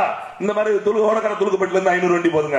400 ரூபாய் கவனமா வந்துருமையா? ஒரு வண்டிக்கு 400, 500 × 400 அதெல்லாம் கரெக்டா செட்டில்மெண்ட் ஆகும். பிரச்சனை அதெல்லாம் யாரும் வந்தாலும் நம்ம பாத்துக்கலாம், ஒன்னும் பிரச்சனை இல்லை. அங்க யாரு இருக்கா? எஸ்பி யாரு இருக்கா? கூட தம்பி மனுன்னு வந்தாலும் ஒண்ணு வாங்கலப்பா சார், நாங்க வந்து அதை என்னன்னு பாத்துறோம் சார். சரி சார் பாத்துறோம், அவ்வளவுதான். செக் போஸ்ட் யாரு இருக்கப்பா? செக் போஸ்ட் யாரு இருக்கா? முருகேசன். ஹலோ முருகேசன். அப்புறம் நீங்க உங்க மனைவிக்கு பிரசவம் 2 நாள் லீவ் கேட்டிருந்தீங்கல்ல, பெர்மிஷன் கிராண்டட் அப்படின்னா அவனை வீட்டுக்கு அனுப்பி வண்டி எங்கிட்ட அனுப்பிட வேண்டியதான். அவருக்கு வேலை பார்த்தாரு வச்சுங்க, ஆபரேஷன் சரி ஒரு 10,000 கொடுத்துருவோம், முடிஞ்சு போச்சு. குவாரிக்காரன் சேர்ந்துருக்கேன். இங்க தென்காசியில ஒரு ஆடியோ இருக்காங்க, அந்த அம்மா வந்து உட்காந்துக்கிட்டே இருக்கும். என்ன வண்டி போய்கிட்டே இருக்கு, ஒன்னும் கவனிக்க மாட்டேங்கீங்களே. 10,000 வண்டி கவனிக்கிறோம், இல்லன்னா வண்டி பழுத்துறோம். வண்டி தூக்கி விடுறாங்க. நான் மதிய சொன்ன யுவராஜ் பேசினார்ல, அவர் சொல்ற கனிமூலத்தை திட்டமிட்டு கடத்துகிறோம் என்று சொல்லி லாரியை கைது பண்றாங்க. உண்மையிலே குவாரியை இங்க இருக்கக்கூடிய அதிகாரிகளை கைது பண்ணணும். ஆனா லாரியை கைது பண்ணிட்டு இருக்கான். என்ன அவன் தீப்பெட்டியாங்க பைக்கில் வச்சு கடத்திட்டு போறாங்களா? குவாரிக்குள்ள வண்டியில 10 டயர்ல போதுங்க. அந்த ரோடு அங்க போச்சுன்னு வச்சு இங்க அலருது ரோடு. 10 டயர்ல லாரி, மனுஷன் போற வண்டியே 4 டயர்ல ஓடிட்டு இருக்கா. 10 டயர் லாரியில வண்டிக்குள்ள கனிமவளத்தை தூட்டி போட்ட அவசியம் என்ன இருக்குது? அப்படி இல்லையா? கேரளாவில் கனிமவளம் இல்லையா? மழை இல்லையா? கேரளாவில் மழை இல்லையா? மண் இல்லையா? என்ன எல்லாம் இருக்கு அங்க. நல்ல மூளையுள்ள அந்த மண்ணை நேசிக்க கூடிய மனிதர்கள் ஆட்சி செய்யறான். அது கடவுளின் தேசங்கிறான். கம்யூனிஸ்ட் கட்சி ஆட்சிக்கு வந்தாலும் சரி, காங்கிரஸ் கட்சி ஆட்சிக்கு வந்தாலும் சரி, அது கடவுளின் தேசம். இந்த மண்ணில ஒரு பிடி மண்ணை அள்ளக்கூடாது. ஒரு மலையை உடைக்க அங்கதாங்க துறைமுகம் கட்டுறான் அதானி. அதானி யாரு? நம்ம அக்கா புருஷன் நினைச்சீங்களா? அதெல்லாம் கிடையாது. சொந்தக்காரன் கிடையாது, பந்தக்காரன் கிடையாது. வட இந்தியாவோட குஜராத் சேட்டு வேணா மோடிக்கு சொந்தக்காரனா இருப்பான். இது மோடிக்கு வேணா சொந்தக்காரன் இருப்பான். மோடிக்கு சொந்தக்காரன் பேருந்தானே அதானிக்கு அங்க துறைமுகம் கட்டுறதுக்கு அனுமதி கொடுத்திருக்கான். அந்த துறைமுகம் யாருக்கு பயன்பட போகுது? மலையாளத்தை சார்ந்த பிள்ளைகளுக்கு பயன்பட போகுது. ஆனா அங்க கட்ட துறைமுகத்துக்கு கன்னியாகுமரி மாவட்டத்தில் தென்காசில இருந்து மட்டும்தான் கல் எடுத்துட்டு போறான். இது என்ன நியாயம்? இப்ப நம்ம 2 ஊர் இருக்கணும் பக்கத்துல. அந்த ஊருக்கு தண்ணி இல்ல, இங்க தண்ணி இருந்தா எங்களுக்கு போக இருந்தா தான் கொடுக்க முடியும். அப்புறம் உங்களுக்கு கொடுத்து நாங்க என்ன பண்ண முடியும்? சொல்லுவோமா சொல்ல மாட்டோமா? தனக்கு போகுதுன்னா தானமோ தர்மமோ? எவ்வளவுதான் யோகினா இருந்தாலும் நேர்மையான வந்து நான் ரொம்ப நல்லவன், நீங்களே சாப்பிடுங்க, நான் பாத்துக்கிட்டே இருந்து ஐயோ நமக்கு தான் சோறு இல்ல அப்படின்னா இருப்போம். நான் தின்னுட்டு மிச்சத்தை தின்னுட்டு போறேன்னு சொல்லுவான். பக்கத்து ஊருக்காரங்க அப்படி விட்டு கொடுக்க மாட்டேங்கான். அப்படியே மிச்சம் இருந்தாலும் நாளைக்கு எங்களுக்கு தண்ணி வேணும்ல, இன்னைக்கு கொடுத்துட்டா என்ன பண்றது? அப்படி நிறைய ஊர்ல தண்ணி சண்டை ஓடிக்கிட்டு இருக்கு. ஆனா எங்க இருந்த ஒருத்தர் இங்க இருந்து மலையை உடைத்து கொண்டு போயிட்டு இருக்கா. முதல்ல எப்படி அனுமதி வந்துச்சு? முதல்ல நிலத்தை வாங்க முடியுமா? சட்டம் உங்களுக்கு புரியுதா? கேரளாவில் தமிழம் போய் ஒரு அளவுக்கு மேல நிலத்தை பட்டா போட முடியாது. அங்க ரிஜிஸ்டர்ல போகும்போதே ஆதார் எடுத்து பார்ப்பான் பாருங்க, இது தமிழ்நாட்டுக்காரன் அப்படின்னா நேரடி அமைச்சருக்கு தகவல் போயிடும். அந்த நிலத்தை விக்கிறான் பாருங்க, அவனை கூட்டு பேசிடுவாங்க. ஆனா இங்க மட்டும் போங்கள, தமிழன் இல்லாத ஒருத்தன் நிலத்தை வாங்க வர வாஜி வாஜி வாஜி ஆஜி வாங்கோஜி வாங்கோஜி வாங்கோஜி அப்படின்னு சொல்லிட்டு இன்னும் இங்க வந்திருக்கீங்க, நீங்க சொல்ல நானே தெய்வமே, நீ கூப்பிட்டு இருந்தா நானே வந்திருப்பேன் தெய்வமே அப்படின்னு வீட்டுல வந்து கையெழுத்து போட்டு கொடுத்துருவேன். ஏன்னா எவன் எப்படி போறான்? 100 ஏக்கர் 150 ஏக்கர் இல்ல நம்மால பின்னாடி வர சொல்றாங்க. சும்மாதான் இருந்தாங்க, திடீர்னு 100 ஏக்கர் காடு வாங்க. என்ன கேரளா ஒரு 5-6 வருஷம் வேலைக்கு போயிட்டு இருந்தா 50 ரூபாய் சம்பாதிச்சு ஓனருக்கு வாங்கி போடுறான். இவன் வாங்கி அப்படியே கைமாத்தி விட்டுறான். அவன் இங்க வந்து விவசாயம் பண்றன்னு நீங்க விளைநிலங்கள் எப்படி வாங்கணும்னு நினைக்கிறீங்க? விவசாய விளைநிலத்தான் மாட்டா. என்ன வைக்க போறேன்? மாமரம் வைக்க போறேன், பலா வைக்க போறேன், அது வைக்க போறேன், சப்போட்டா வைக்க போறேங்க. 5 வருஷம் கழிச்சு தரையாக்கிட்டு அதை குவாரியா மாத்தி விட்டுருவேன். முடிஞ்சு. அப்ப போய் எப்படி பேச முடியும்? நீங்க அரசாங்க குவாரியை எடுத்து சண்டை போடலாமா? உடனே போய் நிக்கலாம். தனியார் குவாரியை எடுத்து ஒண்ணுமே பேச முடியாது. ஏன்னா கொடுக்கிற கமிஷனுக்கு தான் அரசாங்கம் வேலை செய்யும். நீங்க யாரா இருந்தாலும், நான் மறுபடியும் சொல்றேன், நம்ம போய் சண்டை போடு லோக்கல் போலீஸ் மட்டும்தான். நீங்க அவங்கள மட்டும்தான் எதிரியா பாப்பீங்க. உண்மையிலே பாவப்பட்டவங்க லோக்கல் போலீஸ் ஸ்டேஷன்காரங்க தான். ஏன் தெரியுமா? நம்ம எப்படி அவங்ககிட்ட போய் கேட்கிறோமோ அங்க இருந்து குத்து குத்துன்னு அவங்க தான் குத்துவாங்க. நீ அவங்களை சரி பண்ணு, நீ அவங்கள பிஓ அமைதியா உட்காந்துக்கிறாரு, ஆர்ஐ அமைதியா உட்காந்துக்குறாங்க, தாசில்தார் அமைதியா உட்காந்துருவாங்க, கலெக்டர் எல்லாம். ஆனா லஞ்சம் முழுக்க இவங்களுக்கு தான் போவோம். இவன் ஆராய்ச்சி பண்ணாம, இவன் அனுமதி கொடுக்காம, இவன் இழந்து பார்க்காம இடம் கையகப்படுத்த முடியுமா? கொடுக்க முடியுமா? நினைச்சு பாருங்க, யோசிச்சு பாருங்க. அப்ப அப்படி கொடுக்கிற போதே இது எதுக்காக கொடுக்கிற? ஒரு நிலம் முதங்க விளைச்சல் எடுத்த பட்டா போடலாமா? 10 ஆண்டு காலம் விளைச்சல் அற்று நீர் இல்லாமல் போய் அந்த மண்ணில் விளைச்சலே செய்ய முடியலங்கிற நிலை வந்த பிறகுதான் அதை விளைச்சலத்தை விளை நிலமா மாற்றலாங்க. இங்க அப்படியே நடக்குது. போன வருஷம் பயிர் பண்ணிருக்காங்க, இந்த வருஷம் பட்டா போட்டு பிளாட் போட்டு வச்சிருக்காங்க. அது நம்மால பாருங்க, வள்ளலார் நகர். என்னடா வள்ளலார் நகர் பேர் வச்சிருங்க? வள்ளலார் தான் சொன்னா, வாடிய பயிரை கண்ட போதெல்லாம் வாடினேன். அப்ப வாடிய பயிருக்கு வாடினாரு, அவன் பேர்ல பேர் வச்சு இந்த தின்னா கொன்னா பாவம் தின்னா போச்சு, அவன் பேரு வள்ளலார் நகர் ஒண்ணு வச்சுட்டோம், வாடாம இருக்கட்டும் வள்ளலாரு. எப்படி யோசிச்சு பாருங்களேன். அப்ப இந்த பட்டா நிலத்தை விளைச்சலமா மாற்றது யாரு? விளைநிலமா மாத்தினது யாரு? இங்க இருக்கக்கூடிய தாலுகா ஆபீசர் கையெழுத்து போட்டு கொடுத்தானே, அதை வாங்கிட்டு அவனுக்கு கமிஷன் கொடுக்காம கையெழுத்து போட்டு கொடுத்தாங்க. பெருமுதலாளிகளுக்கு ரியல் எஸ்டேட் போட்டு கொடுத்தாங்களா? அப்படியான ஆட்கள் அப்படி ஏக்கர் நிலத்தை வாங்கி கொடுத்து இன்னைக்கு குவாரி அமைச்சு கொடுத்து அவனுக்கு பின்னாடி போய் நிக்கிறது. அப்ப இது எப்படி தடுக்கலாம்? போராடினா மக்கள் எப்படி குலைக்கலாம் பாருங்க. அருணாச்சலம் பாம்பேல இருக்காரு, அப்ப நமக்கு ஊருக்குள்ள இருக்க நமக்கு இல்லாத அக்கறை அவருக்கு என்ன வந்து போச்சு அப்படின்னு லேசா கலப்பி விடுவாங்க. நம்மள என்னடா சொல்லி நம்மளை பிரிக்க முடியும் பாப்பாங்க. அப்ப நம்ம இதுல தொடர்ச்சியா போராடுது, அது போக சட்ட போராட்டம் நடத்தணும். நான் ஒண்ணு சொல்லி கேட்டுங்க, முடியாது என்று ஒன்று எதுவுமே கிடையாது. முடியாது என்ற ஒன்று எதுவுமே நான் விளையாட்டுக்கு சொல்லல, நான் என்னை வச்சு மட்டுமே சொல்றேன். மத்த சாங்கெல்லாம் விட மாட்டேன். எங்க ஊர்ல எனக்கு ஒரு 5 கிலோமீட்டர் தள்ளி என் பக்கத்து ஊர்ல ஒரு சாராய கடை திறக்கிறாங்க, மதுபான கடை திறக்கிறாங்க. அந்த பாதை வழியா எங்க பக்கத்து ஊர் பெண்கள் வந்து மிதிவண்டியில பள்ளிக்கு வரணும். அங்க ஒரே ஒரு பேருந்து தான். அப்ப நடந்து பிள்ளைங்க வருவாங்க, மிதிவண்டியிலே வரணும். ஒரு 1.5 கிலோமீட்டர் வந்துதான் பேருந்து ஏறணும். மாலை நேரத்துல விவசாய வேலைக்கு போன எங்க அத்தமாரெல்லாம் அந்த வழியாதான் தலையில ஏதாவது வச்சுட்டு சுமந்துட்டு வரணும். ஒரு 500 மீட்டர்ல ஒரு ஒடுக்கப்பட்ட சமூகம், கீழ்நிலை சமூகத்துல இருந்து ஒரு குடும்பம் இருக்குது. அங்க 12ஆம் படிக்கிற ஒரு பொண்ணு இருக்குது. இவன் அங்க சரக்கு வாங்கிட்டு தண்ணி வாங்குறதுக்கு இந்த வீட்டு தான் வரான். எதுவுமே பண்ண முடியல. அந்த வீட்டுக்காரங்க தான் முதல்ல எங்கிட்ட வந்து, நம்ம எங்களால ஒண்ணுமே சொல்ல முடியல, குடிக்கு தண்ணி கேட்டு நம்ம வீட்டுக்கு வர்றாங்க, வயசு பிள்ளைய வச்சிருக்கோம் அப்படின்னு ஒண்ணு கொண்டு வரான். அப்ப என்ன ஏது அப்படின்னு பாக்குறோம். ஒரு 2 மாத காலம் ஆயிருக்கு.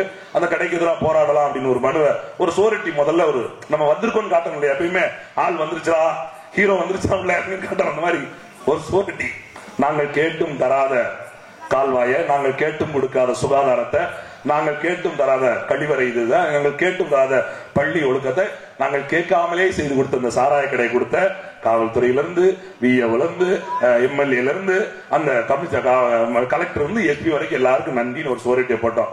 நேரம் போலீஸ் காலையில் நமக்கு தான் போன் போட்டாங்க, என்ன தலைவா நன்றி எல்லாம் சொல்லிருக்கீங்க, நீங்க செஞ்ச திறமையை பாராட்டி உங்களுக்கு விருது கொடுக்க போறோம், கொஞ்ச நாள் அறிவிப்பாங்க, இருங்க வாரம் அப்படின்னு சொல்லி போராட்டம் நடத்தணும். இப்படிதான் ரோடு இப்படிதான் இருந்தது. அந்த வீடு தான் நமக்கு வீட்டோட முத்தம் இருக்கு பாருங்க, அது பொது சொத்து கிடையாது, அவர் தனி சொத்து. அந்த இடத்துல உட்கார்ந்து இருந்தோம். காத்திருப்பு போராட்டம் தொடங்குற போது என் கூட இருக்கவங்களுக்கே நம்பிக்கை இல்லை, எப்படியா அரசு கடையை மூட முடியும் 2 மாதம். ஏன்னா நாங்க உட்கார்ந்து இருப்போம், இங்க இருந்து நக்கல் அடிச்சுட்டு போவாங்க, பாட்டில் வாங்க போறாங்க, வாங்கிட்டு இப்படியே வந்து ஆட்டிட்டு போவாங்க நம்மகிட்ட. இங்க உட்கார்ந்து டென்ஷன் ஆகும். அந்த படத்துல விஜய் ஒரு படத்துல வேகமா இறங்கிட்டு திருப்பி வருவாங்கல்ல மெல்ல வந்து, அது மாதிரி தம்பி என்ன நம்ம மிதிச்சு வந்துட்டான்னு எங்க அக்கா கேட்டுக்கிட்டு இருக்கோம். பொறுமையா இருங்க, நம்ம வந்து கிரிமினல் கேஸா மாத்திரக்கூடாது. காவல்துறையிட்ட ஒரே ஒரு ஒப்பந்தம், நான் ரோட்டுக்கு வர மாட்டேன், சாராய கடை பக்கத்துல வர மாட்டேன், எனக்கு தேவை கடை அடைக்கணும். உங்களுக்கு இங்க இருக்கக்கூடிய இன்ஸ்பெக்டருக்கு அதிகாரம் அடைக்க முடியாது இல்லன்னு, அப்ப லா அண்ட் ஆர்டர் நான் வர மாட்டேன், நீங்க உங்க வேலையை பாருங்க, நீங்க பாதுகாப்பு அங்க கொடுங்க, அவங்க அங்கிட்டு உட்கார இங்கிட்டு உட்கார, யார் வர சொல்லுங்க, தாசில்தார் உங்களுக்கு அதிகாரம் இருக்கா, போய்கிட்டே இருங்க. அப்புறம் கடைசி யார் வந்தா, சப் கலெக்டர் வந்து நிக்காங்க, அந்த கலால்துறை அதிகாரி வந்து நிக்க, அவங்ககிட்ட எல்லாம் பேசி முடியாதுன்னு சொல்லி, அப்புறம் எம்எல்ஏ மனு, எம்பி மனு எல்லாம் கொடுத்து கலெக்டர் போய் பாக்குறோம். அந்த கலெக்டர் யார் தெரியுமா, ஷில்பா பிரபாகர் சொல்லி ஒரு 4-5 வருஷத்துக்கு முன்னாடி 2019 மார்ச்ல அடைச்ச நடைய எம்பி எலெக்ஷன் முன்னாடி. அந்த ஷில்பா பிரபாகர் இப்ப என்ன வேலையில் இருக்காங்கன்னா, முதலமைச்சரோட தனிப்பிரிவோட கலெக்டரா இருக்காங்க. முதலமைச்சர் ஜெயிக்கிறதுக்கு முன்னாடி ஒவ்வொரு ஊரா வரும்போது சங்கரவேல் வச்சு ஒரு பெட்டியெல்லாம் வாங்கி இதுக்குள்ள போடுங்க, அவங்க மனுவை திறந்து பார்த்து பூட்டி திறந்துரும், அந்த பூட்டை திறக்கிற வேலையை தான் எங்க அக்கா ஷில்பா பிரபாகர் இப்ப பண்ணிக்கிட்டு இருக்காங்க. அந்த இடத்துல இருக்கிற அக்கா உட்கார்ந்து இருக்குது. ஒரு அம்மா தன் கணவன் குடிச்சிட்டு அவங்க வீட்டுல இருக்க 3 பொம்பளை பிள்ளைங்க, 2 பொம்பளை பிள்ளைங்க, அந்த அக்கா 3 பெண்கள் மொத்த ட்ரெஸ்ஸே எரிச்சிட்டாரு. சண்டையில மொத்த ட்ரெஸ்ஸே முதல் நாள் எரிச்சிட்டு ட்ரெஸ்ஸே இல்ல வீட்டுல. அந்த அம்மா கூட்டு போய் காட்டிட்டு சரி கலெக்டர் ஆஃபீஸ் போயிடலாம்னு சொல்லி அவங்களை கூட்டு போய் பேசிட்டு இருக்கோம். அந்த அம்மா சொல்லுது, ஓசியில அரிசி வாங்குறீங்கல்ல, வேற எப்படி கொடுக்க முடியும், டாஸ்மார்க் வாங்கினா எப்படி கொடுக்கறது, எப்படி? நான் சொன்னேன், எங்க அரிசி வேண்டாம், டாஸ்மார்க் வேண்டாம், கழுத உழைச்சிட்டீங்க முடிஞ்சா திங்கிறோம், இல்ல சாவரம், அப்படி தேவையில்லை அப்படின்னா நீங்க பேசக்கூடாது, நான் அம்மாட்ட தான் பேசிட்டு நீங்க பேசக்கூடாது, இப்படியே சொல்லிட்டு பரவாயில்ல. திருப்பி வந்து இந்த ரேஷன் கார்டு, ஓட்டர் ஐடி எல்லாத்தையும் திருப்பி கொடுக்குறோம்னு சொன்னோம். அப்ப அதை வாங்க மாட்டாங்க, கட்டு கழுதையை குடிச்சு வந்து கட்டி, இதான் கலெக்டர், இதான் தாசில்தார், இருந்தா வச்சுக்கோ அப்படின்னு கட்டி கிட்டத்தட்ட 9 நாட்கள் போராட்டம் நடத்தணும். ஒரு நாள் பாட்டில தொங்க விடுவோம், ஒரு நாள் அப்படியே கோட்டர் பாடையில படுத்திருக்க மாதிரி வச்சிருப்போம். ஏதோ மக்கள் என்கரேஜ் பண்ணணும்ல, நம்ம மக்கள் தான் சோர்வாயிடக்கூடாது. ஏன்னா தென்னாவட்டி சீரியல் பார்த்து சிரிச்சுக்கிட்டு இருந்தப்ப மக்கள் இப்படி சோகத்துல உட்காந்து முடியுமா? நம்ம ஆம்பளையே சரக்கு அடிச்சு சந்தோஷமா இருந்த மக்கள் அவங்களுக்கு வந்து சரக்கு வேணாம் முடியுமா? உங்களை கட்டுறதுக்கு தானே ஒரு பாடுபட்டு ஒரு கதையை திரட்டி டெய்லி 9 நாளுக்கு அப்புறம் எங்களாலே முடியலங்கிற ஒரு மனநிலை வருவது, சாகுமுறை போராட்டம் தொடங்கி நானும் என் தம்பி கிருஷ்ணகனியும் தண்ணி குடிக்காம உண்ணாவிரதம் இருக்கிறோம்னு சொல்லி முதல் நாள் தொடங்கணும். காவல்துறை கூட வாய்ப்புல சும்மா நடிக்காதீங்க தலைவா அப்படின்னாங்க. எனக்கு இயல்பாவே தேநீர் குடிக்கிற பழக்கம் கிடையாது, அதனால அது பெருசா நினைக்கல, அப்படியே மெயின்டைன் பண்ணா 2 நாள் முடிய போகிற போது அது கொஞ்சம் அச்சமாயி அப்புறம் சப் கலெக்டர் வந்து சொல்லி அப்புறம் கலெக்டர் இருந்து ஆர்டர் வாங்கி 11ஆவது நாள் அந்த கடை இழுத்து மூடப்பட்டது. இன்னைக்கு 7 வருஷம் ஆயிடுச்சு. பூச்சாண்டி வருதுன்னு சொல்லிக்கிட்டே இருக்காங்க, திருப்பி வந்து கடை வந்துரும். நான் விளையாட்டுக்கு சொல்லல, அந்த ஒரு கடை அடைச்சோம் என் தாலுகால, இதுக்கப்புறம் ஒரு கடை கூட வரைக்கும் திறக்கவே முடியும். வாசல்ல ஒரு கடை இருக்கு, ஏசி மாசம் பேசுறாரு, ஒரு கடை தலைவா என்ன தலைவா மானங்கட்ட கேள்வி கேட்கிறாங்க, நம்ம தாலுகால 2 கடை தான் இருக்கு, நீங்க பார்த்துதான் செஞ்சு கொடுத்தீங்கன்னா. காவல்துறை கேக்குது, மதி இது மாதிரி வீட்டு விற்கிறாங்க மதி, ரொம்ப சங்கடமா இருக்கு, நீங்க என்னன்னு சொல்லுங்க. நான் காவல்துறையிட்ட ஒரு அக்கா தான். அப்புறம் நான் கேட்டேன், ஏங்கா நீங்க பொம்பளை நான் கடையை அடைக்கணும் போராடுறேன், நானே ஏன்டி வந்து கடையை திறக்கணும்னு சொல்றீங்க. அதாவது எப்படின்னா, இந்த வீட்டுல விக்கிறாங்க, இந்த வீட்டுல வைக்கலையா, இந்த வீடு நினைச்சு இந்த வீடு தட்டிடுறாங்களாம், அவங்களுக்கு மானக்கேடு ஆயிடுறான். அப்படி வந்து மனு கொடுக்காங்களா, பக்கத்து வீட்டுல விற்கும் போதெல்லாம் மானக்கேடு ஆகலையா, கதவை தட்டும் போதான் மானக்கேடு ஆயிடுறான். நாங்க தெருவில் ஆம்பளே இல்லையா, ஏன்னா 12 மணிக்கு மேல அடுத்தவன் எப்படிங்க வருவான், கேட்டு விட வேண்டியதான். இது ரொம்ப பிரச்சனை எனக்கு பதி, சட்டம் ஒழுங்கே சிக்கலாது, என்ன பண்ணலாம். நான் தான் கேட்டேன், சரிங்க இன்னைக்கு சாராய கடை திறந்துடலாம், நாளைக்கு கஞ்சா ஒரு வேலை, மேற்கு தொடர்ச்சி மலை பக்கத்துல தானே இருக்கு, கஞ்சாவா குடிச்சுக்கிட்டே கஞ்சா குடியா அலைகிறாங்க, ஒரு கடையை திறந்து விட்டாங்க. சரி ரெண்டையுமே குடிச்சாங்க. இப்ப இவ்வளவு குறைஞ்சிருக்கும் போதே பெண்களுக்கு பாதுகாப்பு இல்ல, அப்படி ஒரு ரெண்டையும் திறந்து விட்டு பெண்களுக்கு பாதுகாப்பு இல்லாத நிலையாகி போச்சுன்னு சொல்லிட்டு பாம்பே மாதிரி ஒரு வீடு திறந்து வச்சிருவோமா தம்பி, அவங்க வாட்டுக்கு பிரச்சனை இல்லாம குடிக்கிற இடத்துக்கு இப்படி போன மாதிரி ஒரு குத்தகைகளுக்கு இப்படி போயிட்டு வந்துட்டான். அந்த அக்கா, தம்பி நீங்க ரொம்ப பேசுறீங்க, நியாயமா தானே பேசுறேன், இந்த படத்தை தம்பி நான் கரெக்டா தானே பேசுறேன், வேற ஒண்ணும் தப்பா.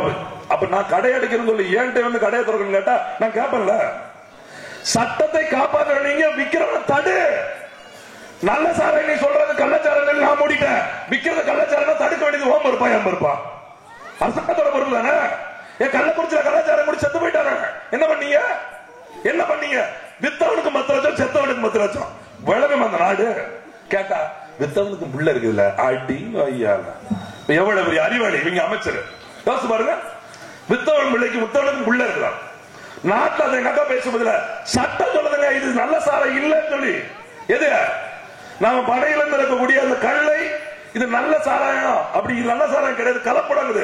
அப்ப நீ கொடுக்கறது தீர்த்தமா, எங்க அண்ணா தான் கேட்டார், நீ கொடுக்கற தீர்த்தமா, எங்க கல்லு குடிச்சு எவங்க ரோட்ல சட்டை இல்லாம கிடந்தான், வேட்டி இல்லாம எவன் கிடந்தான், இல்ல கல்ல குடிச்சு எவன் செத்து போயிட்டான், இல்ல கல்லு குடிச்சு எவன் வேலை செய்ய முடியாம கல்லா குடிச்சு உடம்பெல்லாம் அப்படி நோய் போச்சு அப்படின்னு எவன். இப்ப சாராயம் குடிச்சு அப்படியா இருக்காங்க, அப்படியா இருக்காங்க. எவனாவது நல்ல ஸ்டடியா இருக்க முடியுதா? ஒரு 5 வருஷம் தொடர்ச்சியா சாராயம் குடிக்கிறவன் பாருங்க, ஐயோ எப்ப பாடியில போவானோ அப்படிங்கிற மாதிரியே இருப்பான். சரக்கு அப்படிதான் இருக்குது. அப்ப அது மோசம்ல, அதை தடுக்கணும்ல. அப்ப இவர்கள் தேவைக்கு என்ன இருக்குதோ, ஏன்னா கல்லு யாரு காய்ச்சுவா, கள்ள மானே அவங்கவுங்க பணமரம் வச்சிருக்கவங்க அவங்கவுங்க ஏறி காய்ச்சுவாங்க. அங்க பதினி இருக்குது, கக்கன் இருக்குது, என்ன போயிடும். ஆனா சாராயம் ஃபேக்டரியில இருந்து வாங்கணும். ஃபேக்டரி இவன் வச்சிருந்தாலும் சரி, அடுத்த வச்சிருந்தாலும் கமிஷனோட சரக்கு இறக்கலாம். இப்ப போய் சரக்கு வாங்குற இடத்துல சொல்றாங்கல்ல, தம்பி எல்லாம் பேசுறீங்க, பாட்டிலுக்கு 5 ரூபா கூட வாங்குறாங்க, அதை சொல்லவே மாட்டேங்கிறீங்க அப்படி நம்மால் யாரு மது பிரியர்கள், குடியாரன் சொன்னா கோச்சுக்குறாங்க, கொலைகாரர்கள் வருவாங்க, எங்களை கொலைகாரன் சொல்லுவாங்க, கோபத்தில் குத்தியவர்கள் சங்கம் அப்படின்னு சொல்லுங்க, திருட்டு பெயர் சொல்லாதீங்க, தேவைக்காக எடுத்துக்கொண்ட ஒரு சங்கம் அப்படிம்பாங்க. இது வந்து வழிமுறை அரசாங்க வழிதான். மது பிரியர்களுக்காக நாங்கள் வந்து பார் திறக்கலாம் இருக்கோம். எதுக்கு 2 பொட்டுக்கடையில கொடுத்து 5 ரூபா வாங்குறதுக்கா, இந்த கடையில விற்கிற 1 ரூபா கப்பத்துக்கு 4 ரூபாய்க்கு விற்கிறதுக்கா. இங்க அந்த காலத்துல கல்லு குடிச்சிட்டு 5 ரூபா, எனக்கு தெரிஞ்சு கப்பு, எனக்கு தெரிஞ்சு நான் 12 அப்படி இருந்து கப்பு 5 ரூபா இருந்தது. 3 கப்புக்கு மேல நீங்க எவ்வளவு பெரிய மொடா குடியா இருந்தாலும் குடிக்கவே முடியாது. ஆனா 2 சோறு தின்றலாம். அடிச்ச கல்லுக்கு ஜம்முன்னு திங்க வேண்டியதான், படுக்க வேண்டியதான், மறுற வேலையை பார்க்க வேண்டியதான். இப்ப அப்படியா இருக்கு, சோறே திங்க மரம் இறங்க மாட்டேங்குது. கோட்டை அடிச்சவன் முதல் கோட்டை அடிச்சு குப்புற விழுந்தா கோட்டை சாணி தண்ணி மாதிரி இருக்குது அப்படிங்க. ஏன்னா சரக்கு அவ்வளவு கம்மி ஆகிட்டே இருக்கு. இப்ப ஃபுல்லா ஆகி போச்சு. 200 ரூபாய் சம்பளம் வாங்குற இடத்துல வீட்டுக்கு மிச்சம் கொடுத்தா 500 ரூபாய் சம்பளம் வாங்கியோ வீட்டுக்கு காசு மிச்சம் கொடுக்க முடியல. ராத்திரி ராஜாவா இருக்கான், காலையில பிச்சைக்காரன் ஆயிரம். அண்ணாச்சி கடை டீ பீடிக்கு இப்படியே நிக்கா, எவனா தருவானா ஒரு டீ வாங்கி. என்ன பரம்பரை, ராஜ பரம்பரை, டீக்கு பிச்சை எடுக்குது காலையில. ராத்திரி ஆனா தெரியுமில்ல அப்படின்ட்டு வந்து நிக்குது. உள்ள கருணாநிதி ஸ்டாலின் குதிக்கிறாங்க, தங்கட்டு தங்கட்டு தங்கட்டு தங்கட்டு இந்த மாரியாத்தா ஆட்டம் போட்ட மாதிரி குதிக்கிறாங்க. அப்ப நீங்க நினைச்சு பாருங்க, ஒரு மனுஷன் தன்னோட சுயத்தை இழந்து தன்னை சுயமரியாதை சொல்லுவோம்ல, வெட்கத்தை விட்டுட்டு ஒரு பிச்சை கட்டி நிக்கிறாங்க. இப்ப நம்ம என்ன சொல்ல முடியும், பேருந்து நின்று போய் நிக்கும் போது, எங்காவது கூட்டத்துக்கு போய் நிக்கும் போது ரொம்ப நல்லா தான். புதுக்கோட்டை போயிருந்தேன், புதுக்கோட்டையில தொடர் வண்டிக்கு டிக்கெட் எடுத்து ரொம்ப ரொம்ப இப்படி நின்று டிக்கெட்டுக்கு ஒரு 13 ரூபா குறையுதுங்க. 13 ரூபா குறைஞ்சா டிக்கெட் 13 ரூபா. நான் அப்பதான் எடுத்துட்டு இருக்கேன். ஒருத்தர் வந்து தம்பி இது மாதிரி 10 வருஷம் வாங்கிட்டா சும்மா இருக்க அப்படிங்க. அவன் கோட்டுக்கு 10 ரூபா குறைஞ்சிருக்கும் போதே இருந்துச்சு. நம்ம என்ன இப்ப நம்பி கொடுக்கறதா, உண்மையில யாரும் 10 ரூபா குறையுதுன்னு கேட்டா கூட இவங்க சரக்கு அடிப்பானோ அப்படின்னு நமக்கு தோணுது. நிஜத்திற்கு உதவி செய்வது கூட நம்மளால முடியாம போயிருச்சு. அப்படி உதவி செஞ்ச ஒருத்தர் கெடுக்கிறோமா அப்படிங்கிற ஒரு குற்ற உணர்வே ரொம்ப சங்கடமா இருக்குது. நான் என் நண்பர்கிட்ட நீ எதுக்குனாலும் காசு கேளு, இந்த பீடி வாங்குறது, சீட்டு வாங்குறதுக்கு, சரக்கு வாங்க பேசுறேன். அப்படி ஒரு நட்பே எனக்கு தேவையில்லை. நம்ம ஊர்ல இன்னைக்கு எவ்வளவு கல்யாணம், காது குத்து, சடங்கு, அது இது, நண்பர்கள் கூட்டம் மாதிரி அப்படி குனிஞ்சு வேலை செய்வாங்க. முடிச்சோன்னு வீட்டா வச்சோம், ஏப்பா அந்த பேர்ல ஏதாவது கவனிச்சு விடுங்கப்பா, 2 நாளா வேலை தவிக்காது. என்ன கவனிக்க, அவங்களுக்கு ஒரு பொண்ணு பார்த்து கொடுங்க எல்லாருக்கும். வேற என்ன தோத்த போட்டு அனுப்பு. இல்ல அது 2 நாளா ஓடி ஆடி அப்புறம் மத்த நாள் உட்காந்துட்டு வயசுக்கு வந்து வீட்டுல உட்காந்துருந்தாங்களா எப்படி?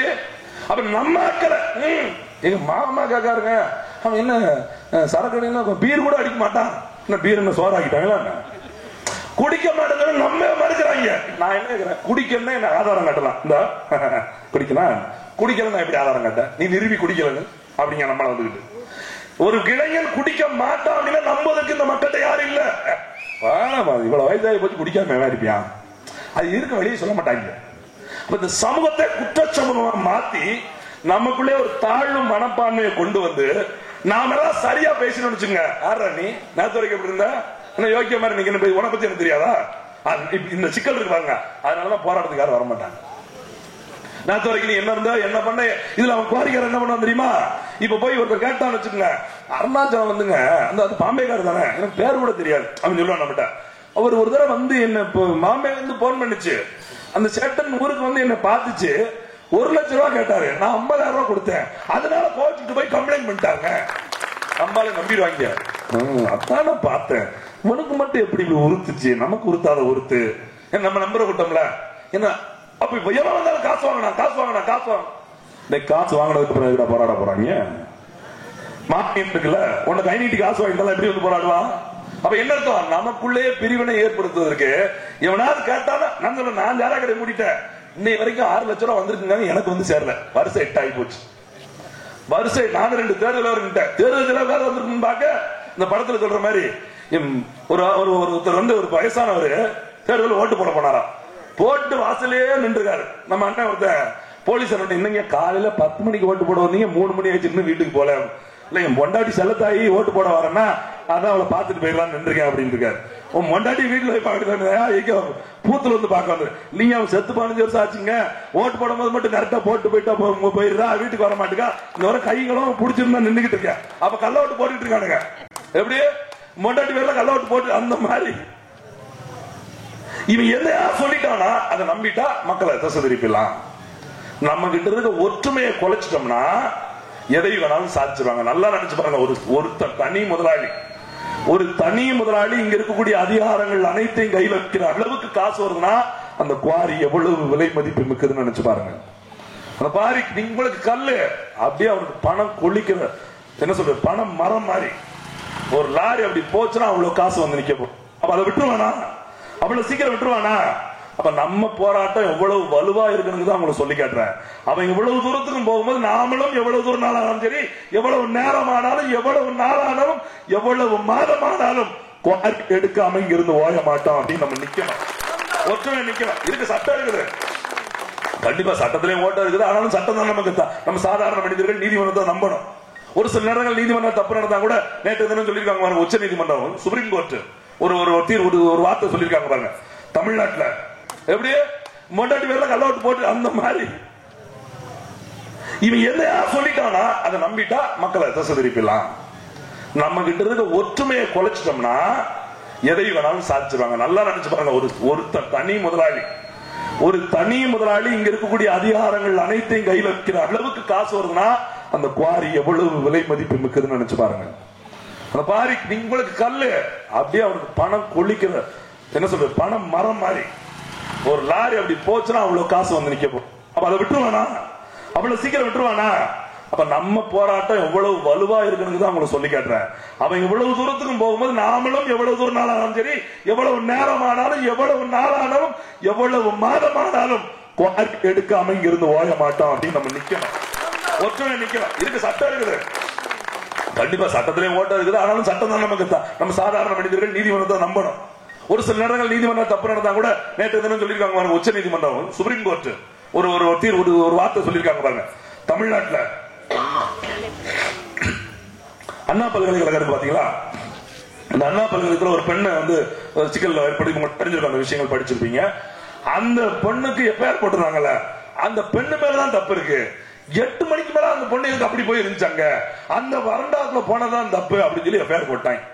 நீதிமன்றம் சொல்லுது, பாதிக்கப்பட்ட பெண் மீது பாதிக்கப்பட்ட பெண்ணு தான் காரணம் கூறப்பட்டு நீ எல்லாம் மனுஷனாயா அப்படின்னு சொல்லி கவர்மெண்ட் பார்த்து காரி துப்பி, யார தமிழ்நாட்டு காவல்துறை காரி துப்பிருச்சு. நீங்க தமிழ்நாட்டு காவல்துறைன்னா நம்ம ஆளுலாம் கிடையாது, அவங்களுக்கும் ஒருத்த மருத்துவமே கிடையாது. தமிழ்நாட்டு காவல்துறைக்கு மந்திரி யாரு? மந்திரி யாரு? என்ன இவ்வளவு அமைதியாக இருக்கிறீர்கள்? என்னுடைய ராஜதந்திரங்களெல்லாம் வீணாகி போய்விட்டது. அம்மன்னா தமிழ்நாட்டு காவல்துறை மந்திரி யாரு?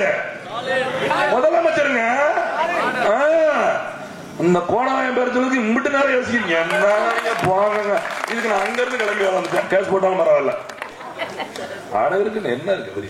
அதை விட மானங்கட்ட வேலை யூடியூப்ல இருக்கிறாங்க. நம்ம அப்படியா பேசிட்டு போறோம்? என்னென்ன பேச்சு ரோட்ல கேட்க முடியாதெல்லாம் யூடியூப்ல உட்காந்து பேசிட்டு அதுக்கு நம்ம கவிதை இருந்தாலும் எழுதிக்கு போறாங்க. அது வேற விஷயம். நம்ம எல்லாம் போட மாட்டாங்க, வளர்ந்துருவோம்ல. நாம் சொல்ல மாட்டோமே, அடிச்சு கூட கேட்பாங்கடா. அப்பயும் நாம் தமிழ் சொல்லிடாத சொல்ல. நாம் தமிழ்ல இருந்து 3000 பேர் சேர்க்கிறாங்க. அந்த கதையை முடிச்சிடறேன். முதலமைச்சர் யாரு? முதலமைச்சர் ஸ்டாலின் தான் காவல்துறை அமைச்சர். அப்ப சுப்ரீம் கோர்ட் யார காரி துப்பி இருக்கு? ஸ்டாலின் மூஞ்சிதான் காரி துப்பி இருக்கு. அவர் நாஞ்சில் சம்பத்து மாதிரி துப்பனா தொடச்சுக்கிறேன் அப்படின்னு உயிரோடு இருக்காங்க. நம்ம மானங்க உள்ளவங்க, மானம் கட்டவங்க, சரி விட எடுத்துட்டு போறாங்க. அப்புறம் என்னன்னா, யார் மீது குற்றம் இழைக்கப்பட்டு குற்றம் சுமத்தப்பட்டிருக்கதோ, குற்றத்தினால் பாதிக்கப்பட்டிருக்காங்களோ அவங்க மேலே போட்டு விட்டு போயிடுவாங்க. அப்ப நீதிமன்றங்களும் ஒரு சில நேரங்கள் நல்ல செய்யறதுக்கு தயாரா தான் இருக்குது. இப்ப அந்த மாதிரி நம்ம நீதிமன்றத்தில் நம்ம தொடர்ச்சியா வழக்கு தொடுத்து நிற்கும் போது எத்தனை சிக்கல் வந்தாலும் நம்ம நீதிமன்றத்தில் நம்மளுடைய வழக்கறிஞர்கள் வச்சு நியாயத்தின்படி நம்ம இருக்க சான்றுகளின்படி இந்த அரசு கொடுத்த நமக்கு ஒரு சட்டம் ஒன்று பாதுகாப்பு கொடுத்துருவாங்க. இத்தனை கிலோமீட்டர்ல என்ன இருக்கணும், இது இருக்கக்கூடாது, குடியிருப்பு பக்கத்தில் என்ன இருக்கணும், இருக்கக்கூடாது, நீர்நிலை பகுதியில் என்ன இருக்கணும், இருக்கக்கூடாது, இத்தனை மணிக்குள்ள இத்தனை வெடிச்சத்தம் கேட்கணும், கேட்கக்கூடாது, இப்படி ஒரு அளவுகோல் இருக்கு பாத்தீங்களா? அந்த அளவுகோல் எல்லாம் இன்னும் சொல்லப்பட மாவட்ட ஆட்சித்தலைவர் சொன்ன மாதிரி 10 டயர் உள்ள வண்டி எல்லாம் ஓட்டக்கூடாது, கிராம சாலையாது, நகர சாலையாது, புறவழி சாலையாது, அந்த சாலை வழியாக எந்த வண்டி எல்லாம் போல நமக்கு ரூல்ஸ் நிறைய இருக்கு. இவெல்லாம் நம்ம கண்டுக்கிற அவ்வளவுதான். கண்டுக்கிறதுனால இவெல்லாம் இருக்கலாம் ஒண்ணும் தெரியாதவங்க கிடையாது. நாங்க அதனாலதான் நாம் தமிழ் வச்சு முதல்ல சொல்லிட்டு இருக்கோம், அடிப்படை சட்டத்தை சொல்லிக் கொடுங்க. ஃபண்டமெண்டல் ரைட்ஸ், அவனுக்கு உரிமை தெரியணும், அடிப்படை சட்டம் தெரியணும். நீங்க போய் எங்கேயாவது போய் பேசணும் சொல்லுங்க, சொல்லுவாங்க என்ன எங்கிட்ட சட்டம் பேசுறேன் அப்படின்னு கேக்குறாங்கல்ல, ஏன் சொல்லுங்க? இது வரைக்கும் யாரும் அப்படியே சட்டம் பேசல. சட்டம் பேசுறோம், பேசுறதுக்கு தான் சட்டம். எது சட்டம் தான் நடவடிக்கை இருக்கு. அந்த சட்டத்தை சுட்டி காட்ட வேண்டியது நம்ம தானே. அப்ப அடிப்படை சட்டம் நிறைய தெரிஞ்சிருச்சுன்னா நீதிமன்றத்தில் நாமளும் போய் கேள்வி எழுப்பலாம். நம்ம வழக்கறிஞர்கள் இன்னும் கொஞ்சம் அறிவார்ந்தவங்களா இருந்தாங்கன்னா இந்தியா முழுமைக்கும் என்னென்ன இது மாதிரி நடந்திருக்கு, குவாரிகள் என்னென்ன பிரச்சனை வரும்போது என்னெல்லாம் பண்ணிருக்காங்க அந்த மேற்கோள் காட்டி நாம விடுதலை நம்மளை தற்காத்துக் கொள்ளலாம். அப்படி ஒரு சூழலை கண்டிப்பாக இந்த ஓடக்கரத்துலுக்கப்பட்டியோட இந்த கல்குவாரியை மூடுவதற்கு நாம் தமிழர் கட்சி கட்டாயம் உங்களோட துணை நிற்கும். நான் எதுக்கு சொல்றேன்னா, நான் விளையாட்டு சும்மா மேடை பேசுறோம் அப்படிலாம் நினைக்காதீங்க. நான் சொன்ன சாராய கடை ஒரு சாம்பிள் உங்களுக்கு. அது மாதிரி ஒவ்வொரு எங்க ஊர்ல செங்கச்சுள்ள கிட்டத்தட்ட 48 சுள்ளையை மூடி வச்சிருக்கோம். எங்க ஏரியால எங்களை பார்த்தாலே எப்படா இவங்களை சாவாங்க நினைச்சிட்டு இருக்காங்க. அந்த அளவுக்கு தான் வைத்தறிச்சல் வாங்கி வச்சு உட்கார்ந்து இருக்கிறோம். சுள்ளையில இருந்து அவன் கோடி 70 லட்சம் ரூபாய்க்கு இடம் மட்டும் குத்தகை எடுக்கிறாங்க. 70 லட்சம் ரூபாய்க்கு இடம் குத்தகை எடுக்கிறான்னா ஒரு நாளைக்கு எவ்வளவு சுள்ளையில இருந்து எவ்வளவு சம்பாதிப்பு யோசிச்சு பாருங்க. அப்புறம் எங்கெல்லாம் பார்த்தா அவனுக்கு வயிறு எரிமாதிரியாதா? இவங்க 1 ரூபா பேனா எழுதிட்டு நம்மளை சாச்சு விட்டு போயிறாங்க அப்படின்னா கடுப்பாகுமா? அழகா. ஆனால் அந்த சுள்ளையில் இருக்கிற மண்ணை திட்டுனால எனக்கு அங்க சுள்ளை எரிய விடுறான் பாருங்க, புகை என் பிள்ளைகளுக்கு புற்றுநோய் வருது. நான் ஏஞ்சிக்கிறத பார்க்க முடியும். நீ ஒருத்தன் சம்பாதிக்கிறதுக்கா என் அடுத்த தலைமுறையை நான் பாதிக்க விட முடியுமா? அப்ப எங்க மண் இன்னைக்கு இந்த வட்டம் குவாரியை மூணதுக்கு அப்புறம் தாங்க சிவையில அதிகபட்சம் மழை பெய்திருக்கு. இந்த மழையில யார் இதை அரசாங்கமே சொல்லுது. அப்ப ஒரு மண்ணோட வளம் பாதுகாக்கப்பட்டாலே அந்த இயற்கை என்ன கொடுக்கும் அப்படிங்கிறத நம்ம புரிஞ்சுக்க முடியும். எதை இழந்திருக்கோம் அப்படிங்கிறத நம்ம தெரிஞ்சுக்கலாம். கட்டாயம் இந்த குவாரியை நம்ம பாதுகாக்கலாம். நாம் நிகழ்ச்சி தொடர்ச்சி அவங்களோட பயணிப்போம். நீதிமன்றத்தில் சரி, மக்கள் போராட்டம் சரி, கவனம் ஒன்னே ஒற்றுமை. எங்க போனாலும் ஒருத்தர் தான் பேசணும், எல்லாரும் பேசிடக்கூடாது. ஏன்னா நம்ம வாய் அப்படிதான் எல்லாம் டப் டப்னு வந்துடும், வாய் சோக்கல ஏதாவது வாயை விட்டுருவோம். எங்க போனாலும் ஒற்றுமையோடு இருக்கணும். ஒருத்தர் நாம இங்க உட்காந்து ஒரு முடிவு எடுக்கணும், இதை சொல்லணும் அப்படின்னு சொல்லி. அங்க போய் ஒரு ஆளை மட்டும் பேச விடணும். அப்பதான் அந்த பேச்சுவார்த்தை சும்மா இருக்கும், சரியா இருக்கும். உள்ளூர் அதிகாரியோட நமக்கு சண்டையே வேண்டாம். மனசுல வச்சுக்கோங்க, இதுக்கு மலையாளத்துக்காரன் போலீஸ் ஸ்டேஷன் உட்கார்ந்து இருக்கிற தமிழர், பிஓ தமிழர், ஆர்ஐ தமிழர், தாசில்தார் கமிஷன் வாங்கியிருக்காங்க, வாங்கல, அதெல்லாம் விடுங்க. ஏன்னா இந்த சிஸ்டமே சரியில்லை. இந்த அரசாங்கமே அப்படிதான் இருக்கு. அமைச்சர் லஞ்சம் வாங்கி கே சார் எங்க இருக்காரு? அமைச்சர் கே சார் எங்க இருக்காரு? விருதுநகர்ல இருக்காரு. விருதுநகர்ல இருக்கிற கே சாருக்கு தென்காசி புளியரையில போறதுக்கு வண்டியில போறதுக்கு டெய்லி 200 ரூபாய் கொடுக்குறாங்க ஒரு வண்டிக்குன்னா, அவர் இங்க இருக்கிற வாங்க மாட்டாரா? எங்க கங்காளத்துல அது வேற. அவர் உங்களுக்கு தெரியுமா கே சார் யாருங்க? ஒரு அம்மா போய் மனு கொடுக்கும், மனு வாங்கி தலையில டொங்கி நடிச்சாரு, அவர் தான் கே சார். என்ன அமைச்சர் என்ன அடிச்சிட்ட செல்லமா எங்க சித்தியை திட்டுனார். அந்த சித்தியும் பேட்டி விடுச்சு, எங்க அக்கா மகன் பாசமா கொட்டிட்டு போயிட்டாரு. சரி, அவார்டு மனுவாடு அல்ல மாட்டில எடுத்து போயிட்டு நம்ம என்ன பண்றது, அதனால பிடிச்சு போச்சு. அப்படி அங்க KN ஒருத்தர் இருக்காரு, யாரு தெரியுமா? கட்சிக்காரன குளத்தை வச்சு எடுத்தாருல, அவர் தான் KN. அவங்களுக்கு வரலாறு நிறைய இருக்குது, நமக்கு மறைஞ்சுதான் ரொம்ப இருக்கு. 5 வருஷத்துக்கு ஒரு ஓட்டு போடும்போது மறந்து போயிடும். நம்ம புத்தனை போய் அப்படியே போய் இருக்கட்டும், என்ன இருந்தாலும் உதயசூரிய மாதிரி வர முடியுமா, என்ன இருந்தாலும் நெட்டலை மாதிரி வர முடியுமா, அது நம்ம மேல கொட்டின கொட்டெல்லாம் நமக்கு ஞாபகம் இருக்குமா? இருக்கிறது இல்ல. அதுதான் சிக்கல்.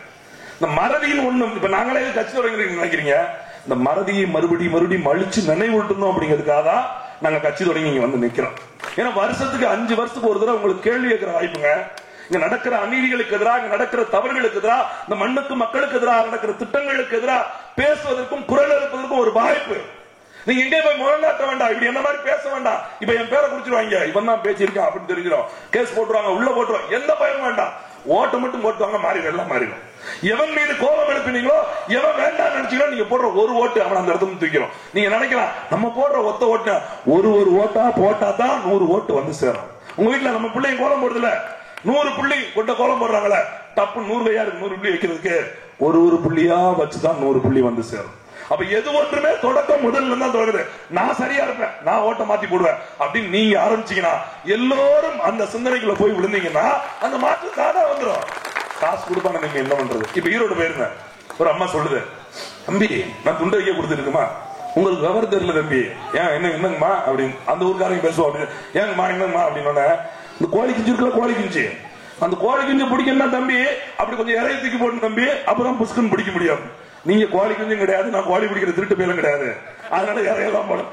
புரியுதா உனக்கு? அவங்க என்ன சொல்றாங்க, ஓட்டு வாங்கினா அப்படி கொஞ்சம் பசையத்தை காட்டுங்க, நீ வெறும் பேப்பர் தூக்கி போடுற, காந்தி தாத்தாவை தூக்கி போட அப்படின்னு சொல்ல வருது. அதாவது நீங்க கோழி குஞ்சு கிடையாது, நான் திருட்டு பேரும் கிடையாது. அவன் பின்னாடி வராங்க திமுக, அவன் தான் கோழி குஞ்சு இற போடுறவன். நம்ம அப்படி இல்ல, கோழியை காப்பாத்துறவன் யாரு? நாம கோழியை வளர்ப்பு முறையை காப்பாத்துறவன், அடுத்த தலைமை கொண்டு சேர்க்கிறவன்.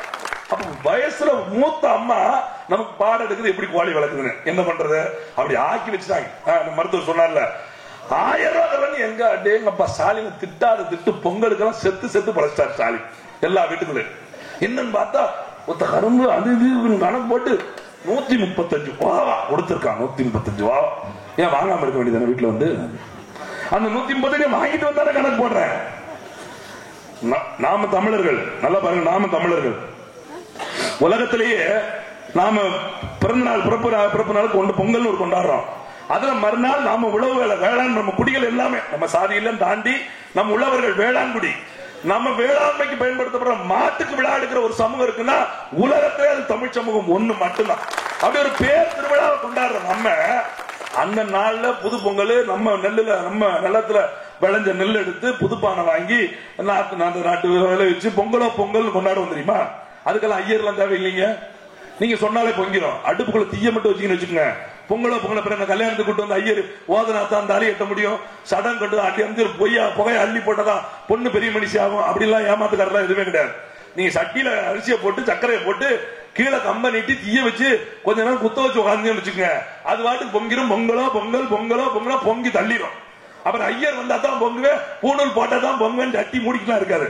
அதனால அதை பத்தி நினைக்க வேண்டாம். அப்படி நம்ம பொங்கலை அவ்வளவு அழகா கொண்டாட நம்ம பொங்கலுக்கு இன்னைக்கு யார் அரிசி தருவா, யார் சக்கரை தருவா, யாரு குறைஞ்சு 2 மூல கரும்பு கொடுக்காங்க. அதுக்கு சண்டையே பார்க்கணும்.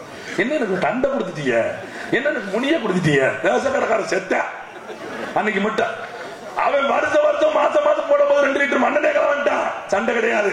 இங்கிட்டு வந்து எடுவட்டலையா அள்ளியா போடுறான், விரல 4 விரல உள்ள விட்டுக்கிட்டு அமுக்கிறான். எம்பிட்டு என்ன எங்க தெருக்குள்ள வந்து எதிர்த்தாப்புல பேச முடியாது, பேச மாட்டான். அரிசி குறைஞ்சிடும், இங்கிட்டு கூடி ஒட்டி வச்சிருக்கான், உள்ள டிங் டிங் விழுந்துகிட்டே இருக்கும். தெரியும், பேச மாட்டோமே, ஒரு வார்த்தை பேச மாட்டோமே. இங்க வந்து மரத்துல தான் பேசுவோம். ஆனா கரும்புக்கு மட்டும் அங்கே இருந்துகிட்டு என்ன கரும்பு கொடுக்க, அவனுக்கு மட்டும் நீ அப்படி கொடுத்த, இவனுக்கு மட்டும் இப்படி கொடுத்த, அங்க நடந்து பஞ்சாயத்து ஊர் பஞ்சாயத்து வந்து விழுந்துடும். அவன் ஏன் அவனுக்கு கொடுக்கான்னு தெரியுமா, இவன் ஏன் இவனுக்கு கொடுக்கான்னு தெரியுமான்னு ஆரம்பிச்சிருவாங்க. அப்படிதான் முடிஞ்சு. அப்போ இப்ப என்ன போராட்டம் பாருங்க, எங்களுக்கு பிள்ளைகள் படிக்க வச்சுக்க வேலை வாய்ப்பு கொடு, பரவாயில்ல. என் நிலத்தை பறிச்சு 4 வழிச்சாலை போட்ட என் பிள்ளை வீட்டுல ஒருத்தவங்க வேலை கொடுக்குறேன், வேலை கொடு. என் பிள்ளைகள் படிப்பதற்கு நல்ல கல்வி அரசு பள்ளித்தர இலவசமா சிறந்த கல்வி கொடு. அரசு மருத்துவமனை சரியாக கவனிக்க மாட்டேங்கான், தனியார் மருத்துவ காசு கொடுக்க வேண்டியிருக்கு. அரசு மருத்துவமனையிலே அனைத்து மருத்துவத்தையும் சுரமாக தரமா கொடு. 1000 ரூபாய் ஏன் கொடுக்கல? அதுக்கு தான் போராட்டம். அப்ப என்ன அர்த்தம்? பிச்சையே கொடுக்கல மகாராஜா, பிச்சையே கொடுக்கல. அது படத்துல மகாராஜா தர்மபிரபு நீங்க வாங்க வாங்க வாங்க. இப்ப நம்மளாம் தர்மபிரபு ஆயிட்டோம். யாரு அவனை கூப்பிடுற தர்மபிரபு? நம்ம அவங்க அப்பா வீட்டு காசை கொடுக்குறான் ஸ்டாலின். யாரு? கருணாநிதி வீட்டு காசா இல்ல கருணாநிதி காத்தா வீட்டு காசா? அவங்க கம்மாயில காத்துல வாய்ப்புல முந்தான முடிஞ்சு வச்சு அங்க போய் களை பறிச்சு கம்மாயில 42 காசை வந்து கொடுக்குறாங்க. எல்லாம் மூட்டையா விட்டு வரி பணம்.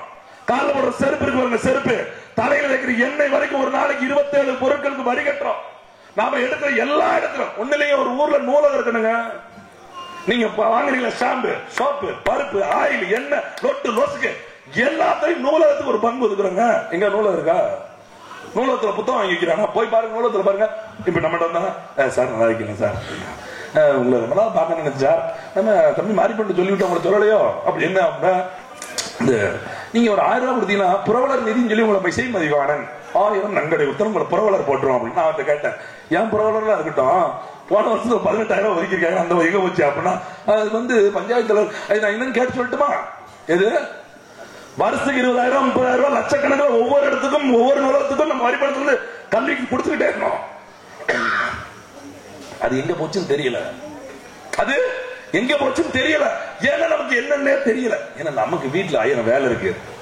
பிள்ளைய படிக்க வைக்கணும், பிரச்சனை பார்க்கணும், வேலைக்கு வந்து கடனை கொடுக்கணும், வட்டியை கட்டணும், அது பிரச்சனைக்கு செய்முறை இருக்கு, அது இருக்கு. நம்ம வாழ்க்கை ஓட்டுறதே பெரிய சிக்கலா இருக்கு தம்பி. இதுல எங்க போய் தம்பி பார்க்க, இதெல்லாம் தம்பி சீரியல் வேற பார்க்க வேண்டிய. அவ வேற மாமியாக்காரி கொலை பண்ண போயிட்டா தப்புன்னு நிப்பாட்ட. அந்த பேர் விஷத்தை குடிச்சாங்களா குடிக்கலான்னு வேற தெரியல. 7 மணி எப்படா வாட்சிக்கர் மாத்திரம் வேற ஓட மாட்டேங்குது, 3:30 நிக்கி எப்படி நாடகம் பார்க்க அப்படிங்கிற மாதிரி. என்னதான் எங்களுக்கு எவ்வளவு வேலை இருக்கு. ஒண்ணு மனம் மக்கள் அப்படிதான் வச்சிருப்பான். உங்களை வேலையே பார்த்தது உங்களுக்கு சிரமமா இருந்தா தான் பொது காரியத்துக்கு நீங்க வரமாட்டீங்க. எப்படி பொது காரியத்துக்கு நீங்க எல்லாம் ஒண்ணு கூட்டிட்டீங்கன்னா அவனுக்கு வேலை இல்லாம போயிடும். அப்ப நாம நம்ம வேலை நம்ம குடும்பம் எல்லாம் போக பொது காரியத்திற்கும் நேரம் ஒதுக்கிதான் ஆகணும். நாங்க பாடம் படிச்சோம்ல, பாபு சிதம்பரனார் அப்படின்னு சொல்லி ஒருத்தரை பத்தி எங்களுக்கு 10 மார்க் மதிப்பெண்ணு அப்படின்னு படிக்க சொல்லி கொடுத்தாங்கல்ல. தான் சொந்த சொத்தை வித்து தன் நண்பர்கள்ட்ட காசு வாங்கி இந்த நாட்டை வெள்ளைக்காரன் ஆளுகிற போது அந்த வெள்ளைக்காரனிடத்தில் ஆட்சியை மக்களுக்கு கொடுக்க வேண்டும் என்று நினைக்கிறதும் முதல் வேலை என்ன செஞ்சா தெரியுமா? இந்த நாட்டை ஆள வந்த வெள்ளைக்காரன் எதை ஆளுகிறான் என்று பார்க்கிற போது வாடிபத்த கையில் எடுக்கிறான். இங்கதான் மிளகு இருக்குது, இங்கதான் இஞ்சி இருக்குது.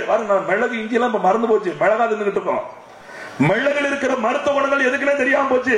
மிளகை இப்ப நம்ம சாப்பிட மாட்டேங்காங்க, மிளகாதான் கடிக்கிறாங்க. மிளகா நம்ம காலச்சாரத்திலே கிடையாது, மிளகுதான் நமக்கு உணவே மருந்தா இருந்தது. இப்ப மருந்தா உணவாய் போச்சு. நானே மாத்திரை தூக்கி வச்சுட்டு வந்திருக்கேன் பின்னாடி. 2 இரும்பு போடணும். இத்தனை வருஷம் மாத்திரை எடுக்காம தான் இருந்தேன். வேற கூட்டம் இருக்கு அப்படின்னு வேற வழியே இல்லாம 2 டேப்லெட் போட்டு வாங்கி வச்சிருக்கேன். அப்ப என்ன ஆகி போச்சு? சாப்பிட கூட இதுல வேற சாப்பாட்டுக்கு முன் சாப்பாட்டுக்கு பின் ஏன் மாத்தி போட்டா செத்துருவேன். இவன் நம்பிடுவேன். எங்க மருத்துவர் ஏங்க இவன் நல்ல மருத்துவருங்க இல்ல. எப்பயுமே விதி விலக்குன்னு ஒண்ணு இருக்குல்ல. எல்லா பேரும் நல்லா பேரா இருப்பாங்க, 4 பேர் நல்ல அப்படி 4 பேர்ல வராது. எல்லா இடத்திலும் நல்லதெல்லாம் இருக்குது. அது கொஞ்சம் கொஞ்சமா குறைஞ்சு வேகம். நம்ம ஒரு வேகம் ஓடுறோம் பாருங்க. அவசர ஓட்டம் ஒண்ணு இருக்குல்ல. வங்கியில போய் பணம் எடுத்துக்கிறதுக்கு வங்கியில வரிசையில் நின்னோம், காசு எழுதிட்டு வரிசையில நிற்போம். வங்கிக்கு போனாலே 1 மணி நேரம் 1.5 மணி நேரம். ஏடிஎம் ஒண்ணு கொண்டு வந்தாங்க. ஏடிஎம்ல போனோம்னா சொர்க்குனா வந்துருந்தாங்க. அந்த ஏடிஎம்ல நம்ம 2 நிமிஷம் நிக்க முடியல. எடுத்துட்டீங்களா மண்டையை பட்டான் மிஷினுக்குள்ள. அவன் எடுத்துக்கிட்டு காலம் உதவி எதுக்குள்ள அதுல உள்ள எழுதி போலாம். ஒருத்தன் உள்ள நிக்கும் போது இன்னொருத்தன் வரக்கூடாது. நீங்க வந்துடாதீங்க, இவங்க உள்ள போய் நிக்க ஒன்னையும் சேர்த்தா உதவி வெளியே இல்ல அவங்களுக்கு தெரியுமான்னு நல்லா பண்றாங்களான்னு பார்க்க வந்தேன். ஏன்னா டயம் கலெக்டர் வேலை என்ன வந்து கையெழுத்து போட்டு வந்திருக்கு, சம்பளம் 4000 கொடுக்க போறாங்க. இது வரிசையில் என்ன பிரச்சனை ஆயிட்டு. இந்த வேக ஓட்டத்துல அடுத்தவனை பத்தி யோசிக்க மறந்து போயிடும். நாம் செய்யற வேலை நமக்கு லாபம் தருது, பக்கத்துல உனக்கு நட்டம் தருதானே பார்த்த மறந்துடும். அதனால இங்க குவாரி வருகிற போது ஏன்னா ஒருத்தன் வாங்கிட்டு என்ன என்னமா பண்றான், என்ன பண்ண நமக்கு என்ன காசு இருக்கு, அவன் மஞ்சள் குடிக்கான், நமக்கு என்ன இருக்கு விடு. அது ஏன் எதுக்குன்னு அப்பவே கேட்டிருந்தா குவாரிதான் வருதுன்னு ஒண்ணு தெரிஞ்சு நீங்க அப்பவே ஒரு சோரட்டி அடிச்சு உட்காந்துருக்குன்னு வச்சுங்க, அது வருமுன் காப்போன்னு சொன்னாங்களா, அது நடந்து போயிருக்கும். ஆனா நம்ம விட்ட ஒரு விளைவு இன்னைக்கு போராட்டம் பெருசா பண்ணிதான் ஆகணும், ஒண்ணு கூடிதான் ஆகணும். ஆனா அப்ப சொன்னதான் முடியாதுன்னு ஒன்னே கிடையாது. உங்களால் முடியாதது யாராலும் முடியாது. நான் கல்லூரி போய் படிக்கும் போது முதல் வார்த்தை எங்க ஆசிரியர் சொல்லி, if you can't then who can. ஒன்னால முடியாது யாராலையும் முடியும். இதுதான் நம்ம மனசுக்குள்ள எப்பயுமே இருக்கணும். எங்களை மாதிரி ஆட்கள் வருவோம் போவோம். நீங்க நிரந்தரமா இங்க இருக்கக்கூடிய ஆட்கள். எங்களை நம்பி இல்ல, நல்லா புரிஞ்சுங்க. நான் என்னையும் சேர்த்தான் சொல்றேன். இதை நாம் தமிழர் கட்சி மட்டும்தான் அப்படிங்கிறதுக்காக நீங்க ஓட்டு தேர்தல் அதெல்லாம் ரெண்டாவது. நீங்க நல்லவங்க வேணும்னு எங்களுக்கு ஓட்டு போட்டா நாங்க வந்து நிக்க போறோம். இல்லன்னா அடுத்த முறை வந்து திருப்பி தேர்தல் வந்து நிக்க போறோம், ஓட்டு கேட்க போறோம். உங்களுக்காக நாங்க போராடிட்டே இருப்போம். எவ்வளவு நேரம் இருக்கியா? 10 நிமிஷம். இது வாட்சி ஓடல, 3:30 இருக்கு. நீங்க மணி என்னன்னு சொல்லிருங்க. அது 20 நிமிஷம் இருக்கு. அப்ப எம்பிட்டு பேசலாம். சரண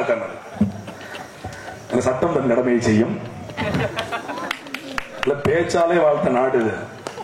எம்ஜிஆர் பேசி ஆட்சி பிடிச்சாரு, கருணாநிதி பேசி ஆட்சி பிடிச்சாரு, அடுத்து எங்க அண்ணன் சீமானும் பேசி ஆட்சியை பிடிக்க இருக்கிற நாடு. ஆனா பேச்சுங்கிறது ரொம்ப சாதாரணம் கிடையாது. சாதாரண மக்களை கூட உசுப்பி விட்டு பூனைகளின் புலிகளாக மாற்றுகிற வல்லமை கொண்டது ஒரு பேச்சு. எந்த இடத்துல சரியான வார்த்தையை பயன்படுத்தணும்னா அவங்களுக்கு உணர்ச்சியை தூண்டி விட்டு பேர். உணர்ச்சி தூண்டுறான்னா சரியான நேரத்தை சரியான வெற்றி. இப்படிதான் ஏமாத்தி பேசி தான் இன்னைக்கு அவங்க அப்படி முடிச்சு போயிட்டாங்க. ஒரு காலத்துல இப்படிதான் கூட்டம் மட்டும் நல்லா தான் பேசிட்டு இருந்தாங்க. ஓசியில மக்கள் வந்து உட்கார்ந்தாங்க. கருணாநிதி ஜெயிச்சு ஆட்சிக்கு வந்துட்டாரு. என்னடா ஓசியில வந்துட்டாங்க, இப்படி வரக்கூடாதா, இப்ப நாளைக்கு எவன் பேசணும் வந்துருவாங்க. என்னையா செய்யணும், தண்ணி பிடிக்கிற நேரமா கூட்டம் சொல்லி கூட்டு சார் தண்ணி பிடிக்கணுமே இல்ல 200 ரூபா கொடுக்குற வாஞ்சொல்லி ஓடியாந்துருவாங்க. ஆம்பளை கோட்டர் கொடுக்குற வாஞ்சொல்லி ஓடியாந்துருவாங்க. இப்படியே வந்துதான் இப்ப கோட்டர் குடிப்பியா தண்ணி குடிப்பியா. முந்தா நாள் ஈரோட்ல பேசிட்டு இறங்கியிருக்கேன். ஒரு மஞ்சள்ல சச்சமுகமா ஒரு டோக்கன் கொடுத்துருக்காங்க. 200 ரூபான்னு போட்டு பெய்டு அப்படின்னு எழுதிருக்கு. அந்த டோக்கனை வந்து தம்பி நீங்க தானே இப்ப பேசுனீங்க, அது மட்டும் கரெக்டா தெரியுது. பேசுனது யார்? இந்த டோக்கன் இருக்கு தம்பி. நான் இப்படி பாக்கிறேன், ஒரு சோல்ட் அவுட்டியா பெய்டு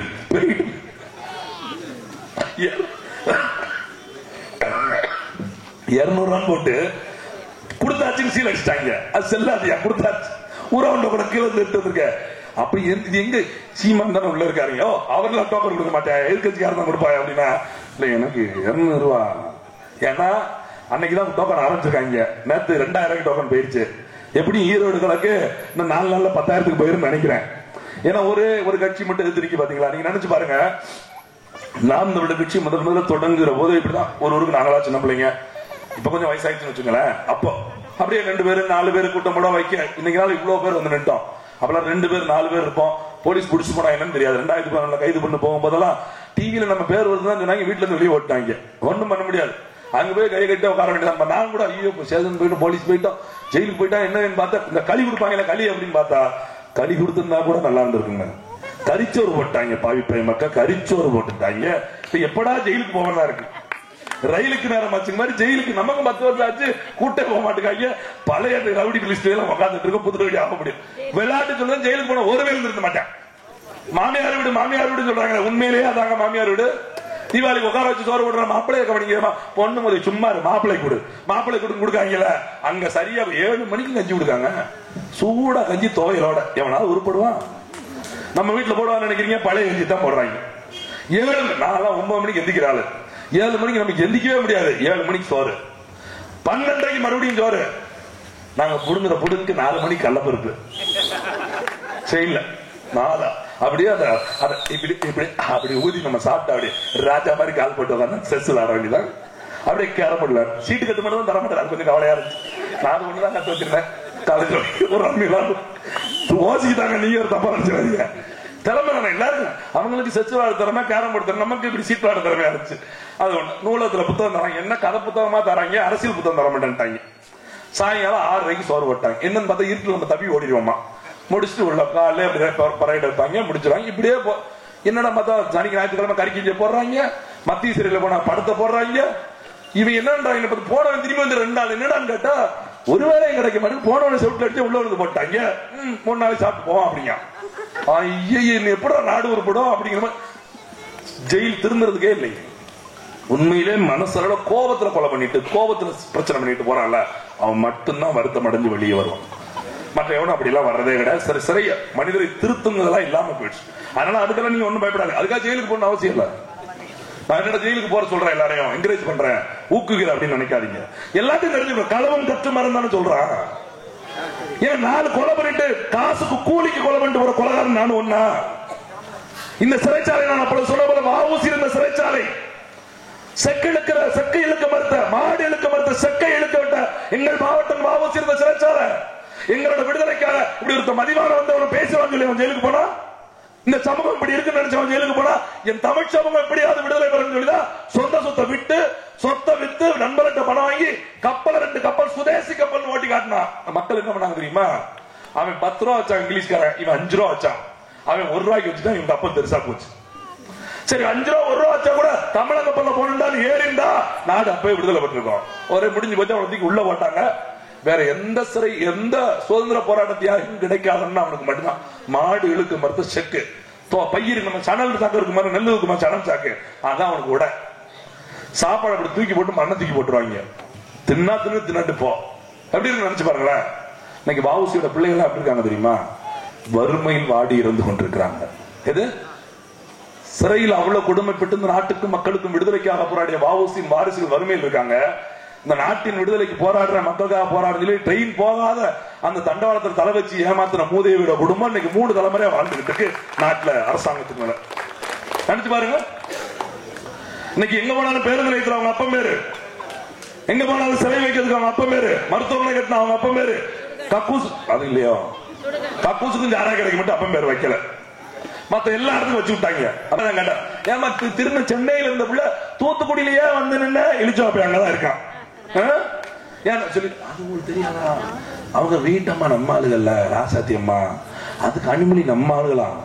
அப்ப அம்மா வழியில்தான் பாப்பிய, அப்பா வழியே பார்க்க மாட்டீங்க. பார்த்தா சிக்கலா இருக்க 4 சாதிலையும் கட்டிருக்காராம். சிக்கலா இருக்கு. நாட்டுக்கு தலைவன் நாட்டுக்கு தலைவன் ஒரு பொண்டாட்டி கட்டி வாழ்ந்தா நாட்டுக்கு தலைவன் பிறன்மனை நோக்கா பேராண்மைன்னு சொல்லி கொடுத்திருக்கு. அடுத்தவன் மனைவி திரும்பி பார்க்க கூடாதுன்னு சொல்லி கொடுத்திருக்காண்டா. இன்னைக்கு அப்படியா இருக்குது? திரைப்படம் அப்படி வருதா? இன்னைக்கு ஒரு திரைப்படம் வந்திருக்குன்னா காதலிக்க நேரம் இல்ல ஒரு திரைப்படம் பாத்துறாதீங்க சொல்றேன்னு சொல்லி பாத்துறாதீங்க. படம் எடுத்தது யார் தெரியுமா? நாட்டோட துணை முதலமைச்சர் இருக்காரு பாருங்க. என்ன உதயநிதி சாரா? யார் அந்த சாரு? உதயநிதி சாரு. மனசுல வச்சுக்கோங்க. அவன் பொண்டாட்டி கிருத்தியா, அந்த கிருத்தியா தான் டைரக்டர், உதயநிதி தான் ப்ரொடியூசர். என்ன படம் தெரியல?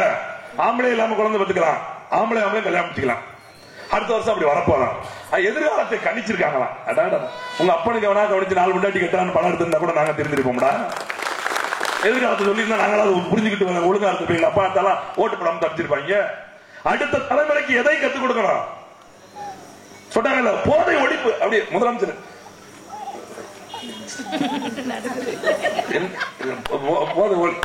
என்ன 1/2 மணி நேரம் பாடிக்கிட்டே இருக்கு. போதை ஒழிப்பு.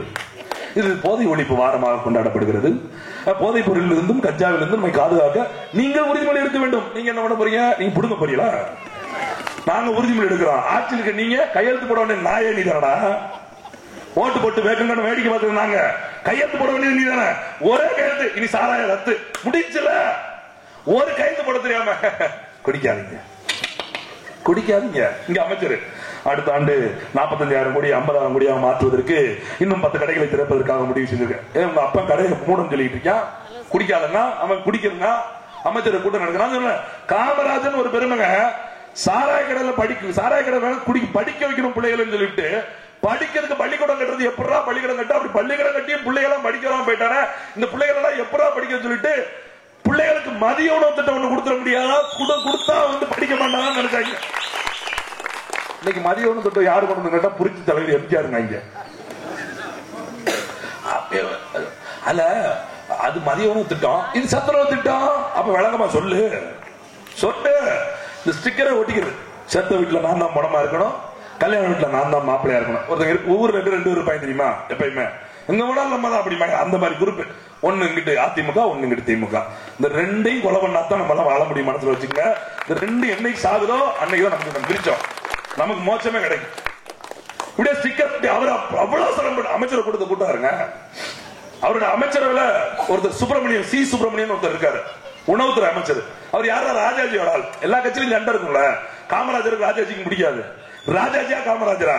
மாற்றம் கொண்டு மல்லிகைக்கு மனம் உண்டு அண்ணா சொன்னா இல்லையா? அதன் அடிப்படையில் எதிரியா இருந்தாலும் பரவாயில்ல சொல்லி சுப்பிரமணியத்தை அமைச்சராக்கி விட்டாரு எங்க ஐயா காமராஜர். வெறும் பாமரர் செஞ்சு விட்டு போயிட்டாரு. அவங்க எல்லா அமைச்சரும் உட்கார்ந்து இருக்கிறது கேட்கிறாரு. இந்த மாதிரி தென்காசி பக்கம் சேரன் மாதிரியில் ஒரு பையன் காத்து விட்டான், நீ சோறு போட முடியுமா உன்னால அப்படின்னு சொல்லி கேட்கறான். நம்ம எல்லாம் சோறு போட்டா படிக்க வைக்கலாங்கிறாங்க.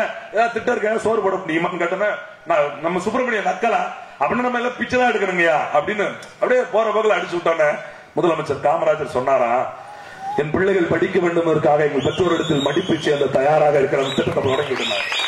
நீங்க அப்படியா இருக்குது? நீங்க ஒரு திட்டத்துக்கு காமராஜர் பேரு காங்கிரஸ் கட்சி வச்சிருக்குமா? பிரித்தரான காங்கிரஸ் கட்சி, நாட்டு ஆண்டு கட்சி, நாட்டுக்கு விடுதலைப்பட்ட கட்சி, காமராஜர் கட்சி பிரித்தரான இத்தனை ஆண்டுகள் கூட்டங்கள் திமுக இருக்கான ஏதாவது திட்டத்துக்கு எங்க அப்பா காமராஜர் பேரை வச்சிருக்கா? இல்ல கேட்டுப்பானா? கருணாநிதி காமராஜர் ஒன்னாங்க, கருணாநிதி காமராஜர் ஒன்னா நினைச்சு பாருங்க. வெக்கம் இல்லாம கூட்டம் வைக்கான். வெளிநாட்டுக்கு எருமை ஏத்துறாங்க, தோலை ஏத்திக்கிட்டு இருந்தாங்க, இப்ப எருமையே ஏத்துறாங்க அப்படின்னு காமராஜர் வெளிநாடு போகும்போது பேசியவர் கருணாநிதி. காங்கிரஸ்காரங்க மாடம் மக்கள் எல்லாம் திமுக கூட்டணி கூட்டு கேளுங்க, கேளுங்க பாப்போம். நாகர்கோவில் போய் போட்டிட்டாரு காமராஜர். உள்ளூர் விலவாத மாடு இங்க வந்து போட்டி போடுது. சொன்னது யாரு? சாட்சாத் கருணாநிதி. கருணாநிதி சொல்லாதீங்க, அவர் பேர் கருணாநிதியே கிடையாது, தட்சணாமூர்த்தி. விளையாட்டுக்கு சொல்லல, சொந்த பேரே மறுத்த கலாணி பேரு. ஜெயலலிதா பேரு கோமலவல்லி. விளையாட்டு கோமலவல்லி, அது ஜெயலலிதா மாறிச்சு படத்துக்கு. இது தட்சணாமூர்த்தி கருணாநிதியா மாறிட்டாங்க. இப்படியே ஆக்கி ஆக்கி இப்ப பாருங்க, உதயநிதி, இன்ப நிதி, எல்லா நிதி நமக்கு ஒரே துன்ப நிதி தான். பேரவை நிதி, எல்லா நிதி அங்கதான் கிடக்கு. நம்ம ஆட்டு பாத்துக்கிட்டு நாட்டில் இருக்க எல்லா 3000 குவாரி, 1000 குவாரி அனுமதிக்கப்பட்ட குவாரி, 3000 குவாரி அனுமதிக்கப்பட்ட குவாரி, அனுமதிக்கப்படாத குவாரி இந்த அரசுக்கு தெரியாம நடக்க முடியுமா? குவாரி என்ன சின்ன அப்படி ஒழிச்சு வச்சாங்க, நாங்க பாக்கல அப்படின்னு சொல்லவா? அம்மா அந்த இருக்கு, காவல்துறை இருக்குது, வருவாய்த்துறை இருக்குது, பொதுப்பணித்துறை இருக்குது, இன்னும் எத்தனை துறை இருக்குது. எவனுக்கு கனிமூல துறை இருக்குது, எவனா பார்க்காம இருப்பானா? நான் கேட்கிறேன், நம்ம மட்டும் ஒரு கடை வச்சு கறியை போடுங்க, வர்றோம், நீங்க எல்லாம் கரெக்டா வச்சிருக்கீங்களா? மாசுபடாம கேட்பானா? கேட்க மாட்டானா? ரோட்டோட தள்ளி வண்டி போடுங்க, என்ன குறுக்கப்பட்டிருக்க தள்ளி போடு, இல்லைன்னா கமிஷன் கொடு சொல்றானா? சொல்ல மாட்டேங்கானா? அவ்வளவு பெரிய குவாரி எப்படி விட்டு வைக்காங்க? இத்தனை தமிழ்நாடு முழுக்க கன்னியாகுமரி போய் பாருங்க, அடே அப்பா தண்டனா போய்கிட்டே இருக்கு, தண்டனா போய்கிட்டே இருக்கு. அப்ப நம்ம இதெல்லாம் யோசிக்க வேண்டிய அவசியத்தில் இருக்கோம். கவனமா சிந்திங்க. நான் மறுபடியும் சொல்றேன், கல்குவாரிக்கு மட்டுமல்ல, எல்லாவற்றிலும் நம்ம பிள்ளைகளுக்கு, அடுத்த பிள்ளைமை பிள்ளைகளுக்கு நல்ல கல்வி, அரசு பள்ளிக்கூடத்திலே இலவசமா ஆரம்ப பள்ளி முதல் ஆராய்ச்சி கல்வி வரை தமிழில், தாய் தமிழிலே கற்றுக் கொடுப்பதற்கும், அரசு மருத்துவமனையிலே எல்லா மருத்துவம் சுகமாகவும் தரமாகவும் கிடைப்பதற்கும், நல்ல குடிநீர் எல்லா மக்களுக்கு கிடைப்பதற்கும், ஒரு தூய்மையான வாழ்க்கைக்கு இந்த மக்கள் இயற்கையை நேசிப்பது போல. அதனாலதான் இந்த பூமியே எங்கள் சாமி அப்படின்னு சொல்றோம்னா, இந்த பூமியிலிருந்து கிடைக்கக்கூடிய பொருட்களை பூமிக்கு அடியிலிருந்து இந்த நீர்கள் எல்லாம் உருவாக்குற பூமிக்கு மேல கொடுக்கும் போது பாருங்க, அந்த விளைச்சலை எடுத்து வாழ்ந்தாதான் நம்ம வாழ்க்கை நல்லா இருக்குன்னு சொல்றாங்க. அதற்கு நீர், இந்த நிலம், இந்த மண், கால மலையெல்லாம் மிக முக்கியமானது. இதெல்லாம் சும்மா மலை, மண்ணு, கல்லு அப்படின்லாம் விட்டுறாம நம்மளோட பிள்ளைகளை விட அடுத்த தலைமுறைகள் எவ்வளவு நல்லா புரிஞ்சுக்க, நீங்க வாங்கி வைக்கிற வீடு, நீங்க சேர்த்து வைக்கிற சொத்து, இதெல்லாம் ஒண்ணுக்கு தராது. திடீர்னு நாளைக்கு ஏதாவது போன உணவு இல்லைன்னு சொல்லிட்டாங்க வச்சுங்க, சோத்தை நக்கிட்டுலாம் அவங்க பிள்ளை உயிர் வாழ முடியாது, பணத்தை திருட்டு உயிர் வாழ முடியாது. விளைச்சல் நிலம் இருந்தாதான் விளைவித்து உயிர் வாழ முடியும். அப்ப நிலம் முக்கியம், நிலத்துக்கு நீர் முக்கியம், நீருக்கு மண் முக்கியம், மண்ணுக்கு மலை முக்கியம், இந்த மலை நமக்கு எல்லாருக்கும் முக்கியம். இதை உணர்ந்து கொண்டு இந்த ஓடக்கர துலுக்கப்பட்டி பொதுமக்கள் இந்த இவ்வளவு ஒரு நிகழ்வுக்கு இவ்வளவு ஒற்றுமையோட கூடுனதுக்கும், எங்களோட பேச்ச இதுவரைக்கும் பொறுமையா கேட்டதுக்கும் நாம் தமிழர் கட்சி சார்பாகவும், அதனால எங்க அண்ணன் சீமான் சார், ஏன்னா நான் ஈரோட்ல இருந்தேன், இந்த மாதிரி ஒரு நிகழ்ச்சி இருக்குது, அது சொல்லி தான் போயிட்டு வந்திருக்கேன். நாளைக்கு நான் திரும்பி போன, நாளைக்கு ஒரு பங்கன் வீட்டுல முடிச்சுட்டு கிளம்பணும். அவ்வளவு ஒரு நேரத்துல கூட மக்கள் போராடுறாங்கன்னு சொன்ன உடனே போயிட்டு வந்துடுறோம், அதான் நமக்கு ரொம்ப முக்கியம், போயிட்டு வா அப்படின்னு சொல்லி எங்க அண்ணனோட அனுமதியின் பேர்ல தான் இங்க வந்து நிக்கிறேன். அதனால எங்க அண்ணன் செந்தமிழன் சீமான் அவர்கள் சார்பாகவும் இந்த நேரத்தில் எல்லாருக்கும் நன்றியும் வாழ்த்துக்களும். நன்றி, வணக்கம். நாம் தமிழர். மாநில ஒருங்கிணைப்பாளர் அண்ணன் மதிவாணனுக்கு நன்றி கூறி, உள்ளூரை சேர்ந்த அம்மா ஏதோ பேச விரும்புறாங்க, அதனால அவங்க ஒரு 2 வார்த்தை பேசுவாரு. ஏன்னா நேரம் முடிஞ்சிட்டு, தயவு செஞ்சு 2 வார்த்தை பேசும்படி தாழ்மையுடன் கேட்குறேன். என் பிள்ளை ஒரு தப்பு பண்ணல, நானும் பார்த்தா ஓடுனேன் அந்த கோரிக்கை. அங்க என்ன சொல்றாங்க, நீங்க வெளியே போங்க அப்படின்னா உள்ள எங்க உள்ளூர் பையங்க நின்று நீ விளையாட்டுவாங்க, நீ வெளியே போன்னு விளையாட்டுவாங்க. அந்த கோரியில போலீஸ்காரங்க 2 பேர் நிக்காங்க. நான் பார்த்தா ஓடி என் பிள்ளை பிடிக்க 2 பேர் சேர்ந்து கார்ல தூக்கி போட்டு, குதிரை தூக்கி போட்டு கார்ல என் மாமா இங்க குடு, என் மாமா குடுன்னு சொல்றான். அது 2 பேர் சேர்ந்து உள்ள தூக்கி போடுறான். என் சொந்தக்காரன் தான் வாட்சிங்களா இருக்கான். 2 வார்த்தை அவன் வந்து உள்ள தூக்கி போடுறான் காட்டுல. என் மாமா மாமான்னு கலர்றான் என் பிள்ளை. அண்ணன் போனதுக்கு அவன் தம்பிட்டு போய் சொல்லியிருக்கான் அண்ணன் தம்பி என்னை உள்ள கொண்டு போறாங்க அப்படின்க்கா. என் வண்டியோட போய் நீங்க பிடிச்சு கொண்டு உள்ள போட்டாங்க. என் மனல 2 பேரும் என் மருமக இருந்து 6 மணி வரைக்கும் இருந்திருக்கா. உங்களுக்காக யார் வந்திருக்கான்னு அவங்க போச்சு அந்த கோரில உள்ள ஆட்ட சொல்லி இருக்கு. என் பிள்ளைங்க 2 விட்டுட்டு போயிட்டா. நான் பிள்ளைங்க 2 பால் காத்து வீட்டுல இருக்கு. நான் கோரியோட நான் போறேன் தெரியுமா, கோரியோட போறேன். என் பிள்ளை பேரம்பேத்தி 2 விட்டுட்டு அவங்க போச்சு 6 மணி வரைக்கும் இருந்திருக்கா. என் மருமகா என் மகன் உங்களுக்காக யார் வந்திருக்கா அப்படின்னு போச்சு சொல்லியிருக்காங்க. என் பிள்ளை என்ன தப்பு பண்ணுச்சு, கோரியை தட்டி கட்டுறதுக்கு என் பிள்ளையும் சாப்பி பிடிச்சி சின்ன நேரம் கொண்டு போயிட்டாங்க. 2 இடத்தையும் என் பிள்ளை 2 இடத்தையும் கொண்டு போய் போச்சத்துல போய் அடிச்சு போட்டு என் மருமகா போகலன்னாக்கி 2 இடத்தையும் அடிச்சு கொண்டு போயிருப்பாங்க. என் மருமகாக அதை போச்சத்துல அவங்க கோரில விட்டுருக்கான். மனோ மணி அழுதுருக்கா. என் மருமகா அதுக்கு பிறகு விட்டுருக்காங்க. 2 சின்ன மயில விட்டுருக்காங்க. பெரிய மீனை பிடிச்சி கொண்டு போயிட்டாங்க. அங்க கொண்டு வண்டி வந்து அங்க போச்சத்துல அங்க கிடக்குது. நான் வண்டி கேட்டதுக்கு தர மாட்டேன், நான் கொடுக்க மாட்டேன்னு போலீஸ்காரன் சொல்லுதான். இங்க உள்ள பையங்க 15,000 நிற்கான். இங்கே என்ன விரட்டுதான், போமா இங்க தள்ளுவான். வாட்சி மீன் அடிச்சதான் நீ கிருகிருந்து கீழே வந்துடுவேன். நான் கிருகிருந்து விட மாட்டேன். என் பிள்ளைய விட மாட்டேன். நானும் அப்படியே அழுது போய் கேட்டு நீங்க விட மாட்டேங்க. என் பிள்ளை சின்ன மகனையும் கொண்டு போயிட்டான். கொண்டு போய் மருமகன் இல்லைன்னா 2 இடத்தையும் வந்து அடைச்சிருப்பான் போச்சல. என் மருமகன் என் மகளை 2 மணியும் கொண்டு அடைக்க போது மருமக போயிட்டா. நடந்தே போய் பாப்பாடிக்கு போய் கூட்டு இருந்தான். 6 மணி பிறகுதான் வீட்டுக்கு நடந்து வாரான். அது சாப்பாடு எங்க கொடுக்கலாம், அது சாப்பாடு எதுக்கு இங்க இருக்கு, அது சாப்பாடு எதுக்கு சாப்பாடு கொடுக்கலாம் சாப்பிட்டு அது சாப்பாடு எதுக்கு இங்க இருக்கு. நான் ஒண்ணு இல்ல, நான் பிச்சைக்காரியா இருக்கேன். அது சாப்பாடு எதுக்கு, அது சாப்பாடு தாரீங்களா, அந்த சாப்பாடு தாரிட்டு இருக்கான். சாப்பாடு எங்க 2 பாக்கள் எங்க அது வாயில போட்டுருக்கான். 2 சாப்பாடு எங்க கொடுத்துருக்கான். ஊரை காப்பாற்றணுமா, இந்த ஊர்ல வியாதி திக்காங்களா, ஊர்ல வியாதி திக்காங்களா என்ன விரட்டுதான். நீ போன்னு விரட்டுதான். அந்த ஊரு எங்க அந்த ஊருக்காரங்க செய்ய போறாங்க, அந்த கேரளாக்காரங்க செய்ய போறான். உள்ளூர் ஆட்டம் இந்த ஞானம் செய்வாங்க, உள்ளூர் ஆட்டம் இந்த ஞானம் செய்வாங்க. போர்க்காரங்க செய்வான், கேரளாக்காரங்க செய்வான், உள்ளூர் ஆட்டம் தான் நமக்கு செய்வாங்க. என்னையா நல்லது செய்வாங்க உள்ளூர் ஆட்க. பெரியவங்க வந்து கொஞ்சம் தான் பிள்ளை பழத்துது. எனக்கு வந்து சைக்கோட பிள்ளை வந்துட்டு நான் அப்படியே சத்தம் போட்டேன். எங்க வீட்டுக்கு தயாராக பண்ணி பிள்ளை இன்னும் இன்னும் அங்கே விடுதாங்க. எனக்கு என்ன மதியம் போட்டேன். இந்த ஊரு கேரளாக்காரையும் வரமாட்டான். நம்ம ஊர் சப்போர்ட் இருக்க பையன் பிள்ளை கொஞ்சம் தப்பிச்சு வந்துச்சு. என் ஊர் சப்போர்ட் இருக்குதே பிள்ளை தப்பிச்சு. 2 சாப்பாடு எங்க கொடுத்துருக்கானே, அது சாப்பாடு எதுக்கு இங்க இருக்கு. ஒட்டுமே இந்த ஊராக கல்கரியா மூடணும். அது வண்டி போச்சு கிடக்கு. 4 மாசம் ஆகுது. பிள்ளை சைக்கிள போகுது, எங்க போனாலும் சைக்கிள போகுது. என் பிள்ளை ஒரு தப்பு பண்ணல. அண்ணனுக்காக போயிருக்கான், வேலை கட்டி வந்திருக்கான். வேலை கட்டி என்ன சண்டை பிடிச்சு கொண்டு போட்டாங்க 2 பேரும். அனுமதி அளித்து பாதுகாப்பு. புரோக்கர் இல்லாமல் வீடு நிலம் வாங்க விற்க குயிக் ப்ராப்பர்ட்டி வாங்க குயிக்கா சேல் பண்ணுங்க. பிளே ஸ்டோர் அண்ட் ஆப் ஸ்டோர்ல ஆப் இருக்கு. குயிக்கா டவுன்லோட் பண்ணி உங்களோட ப்ராப்பர்ட்டிஸை சேல் பண்ணுங்க.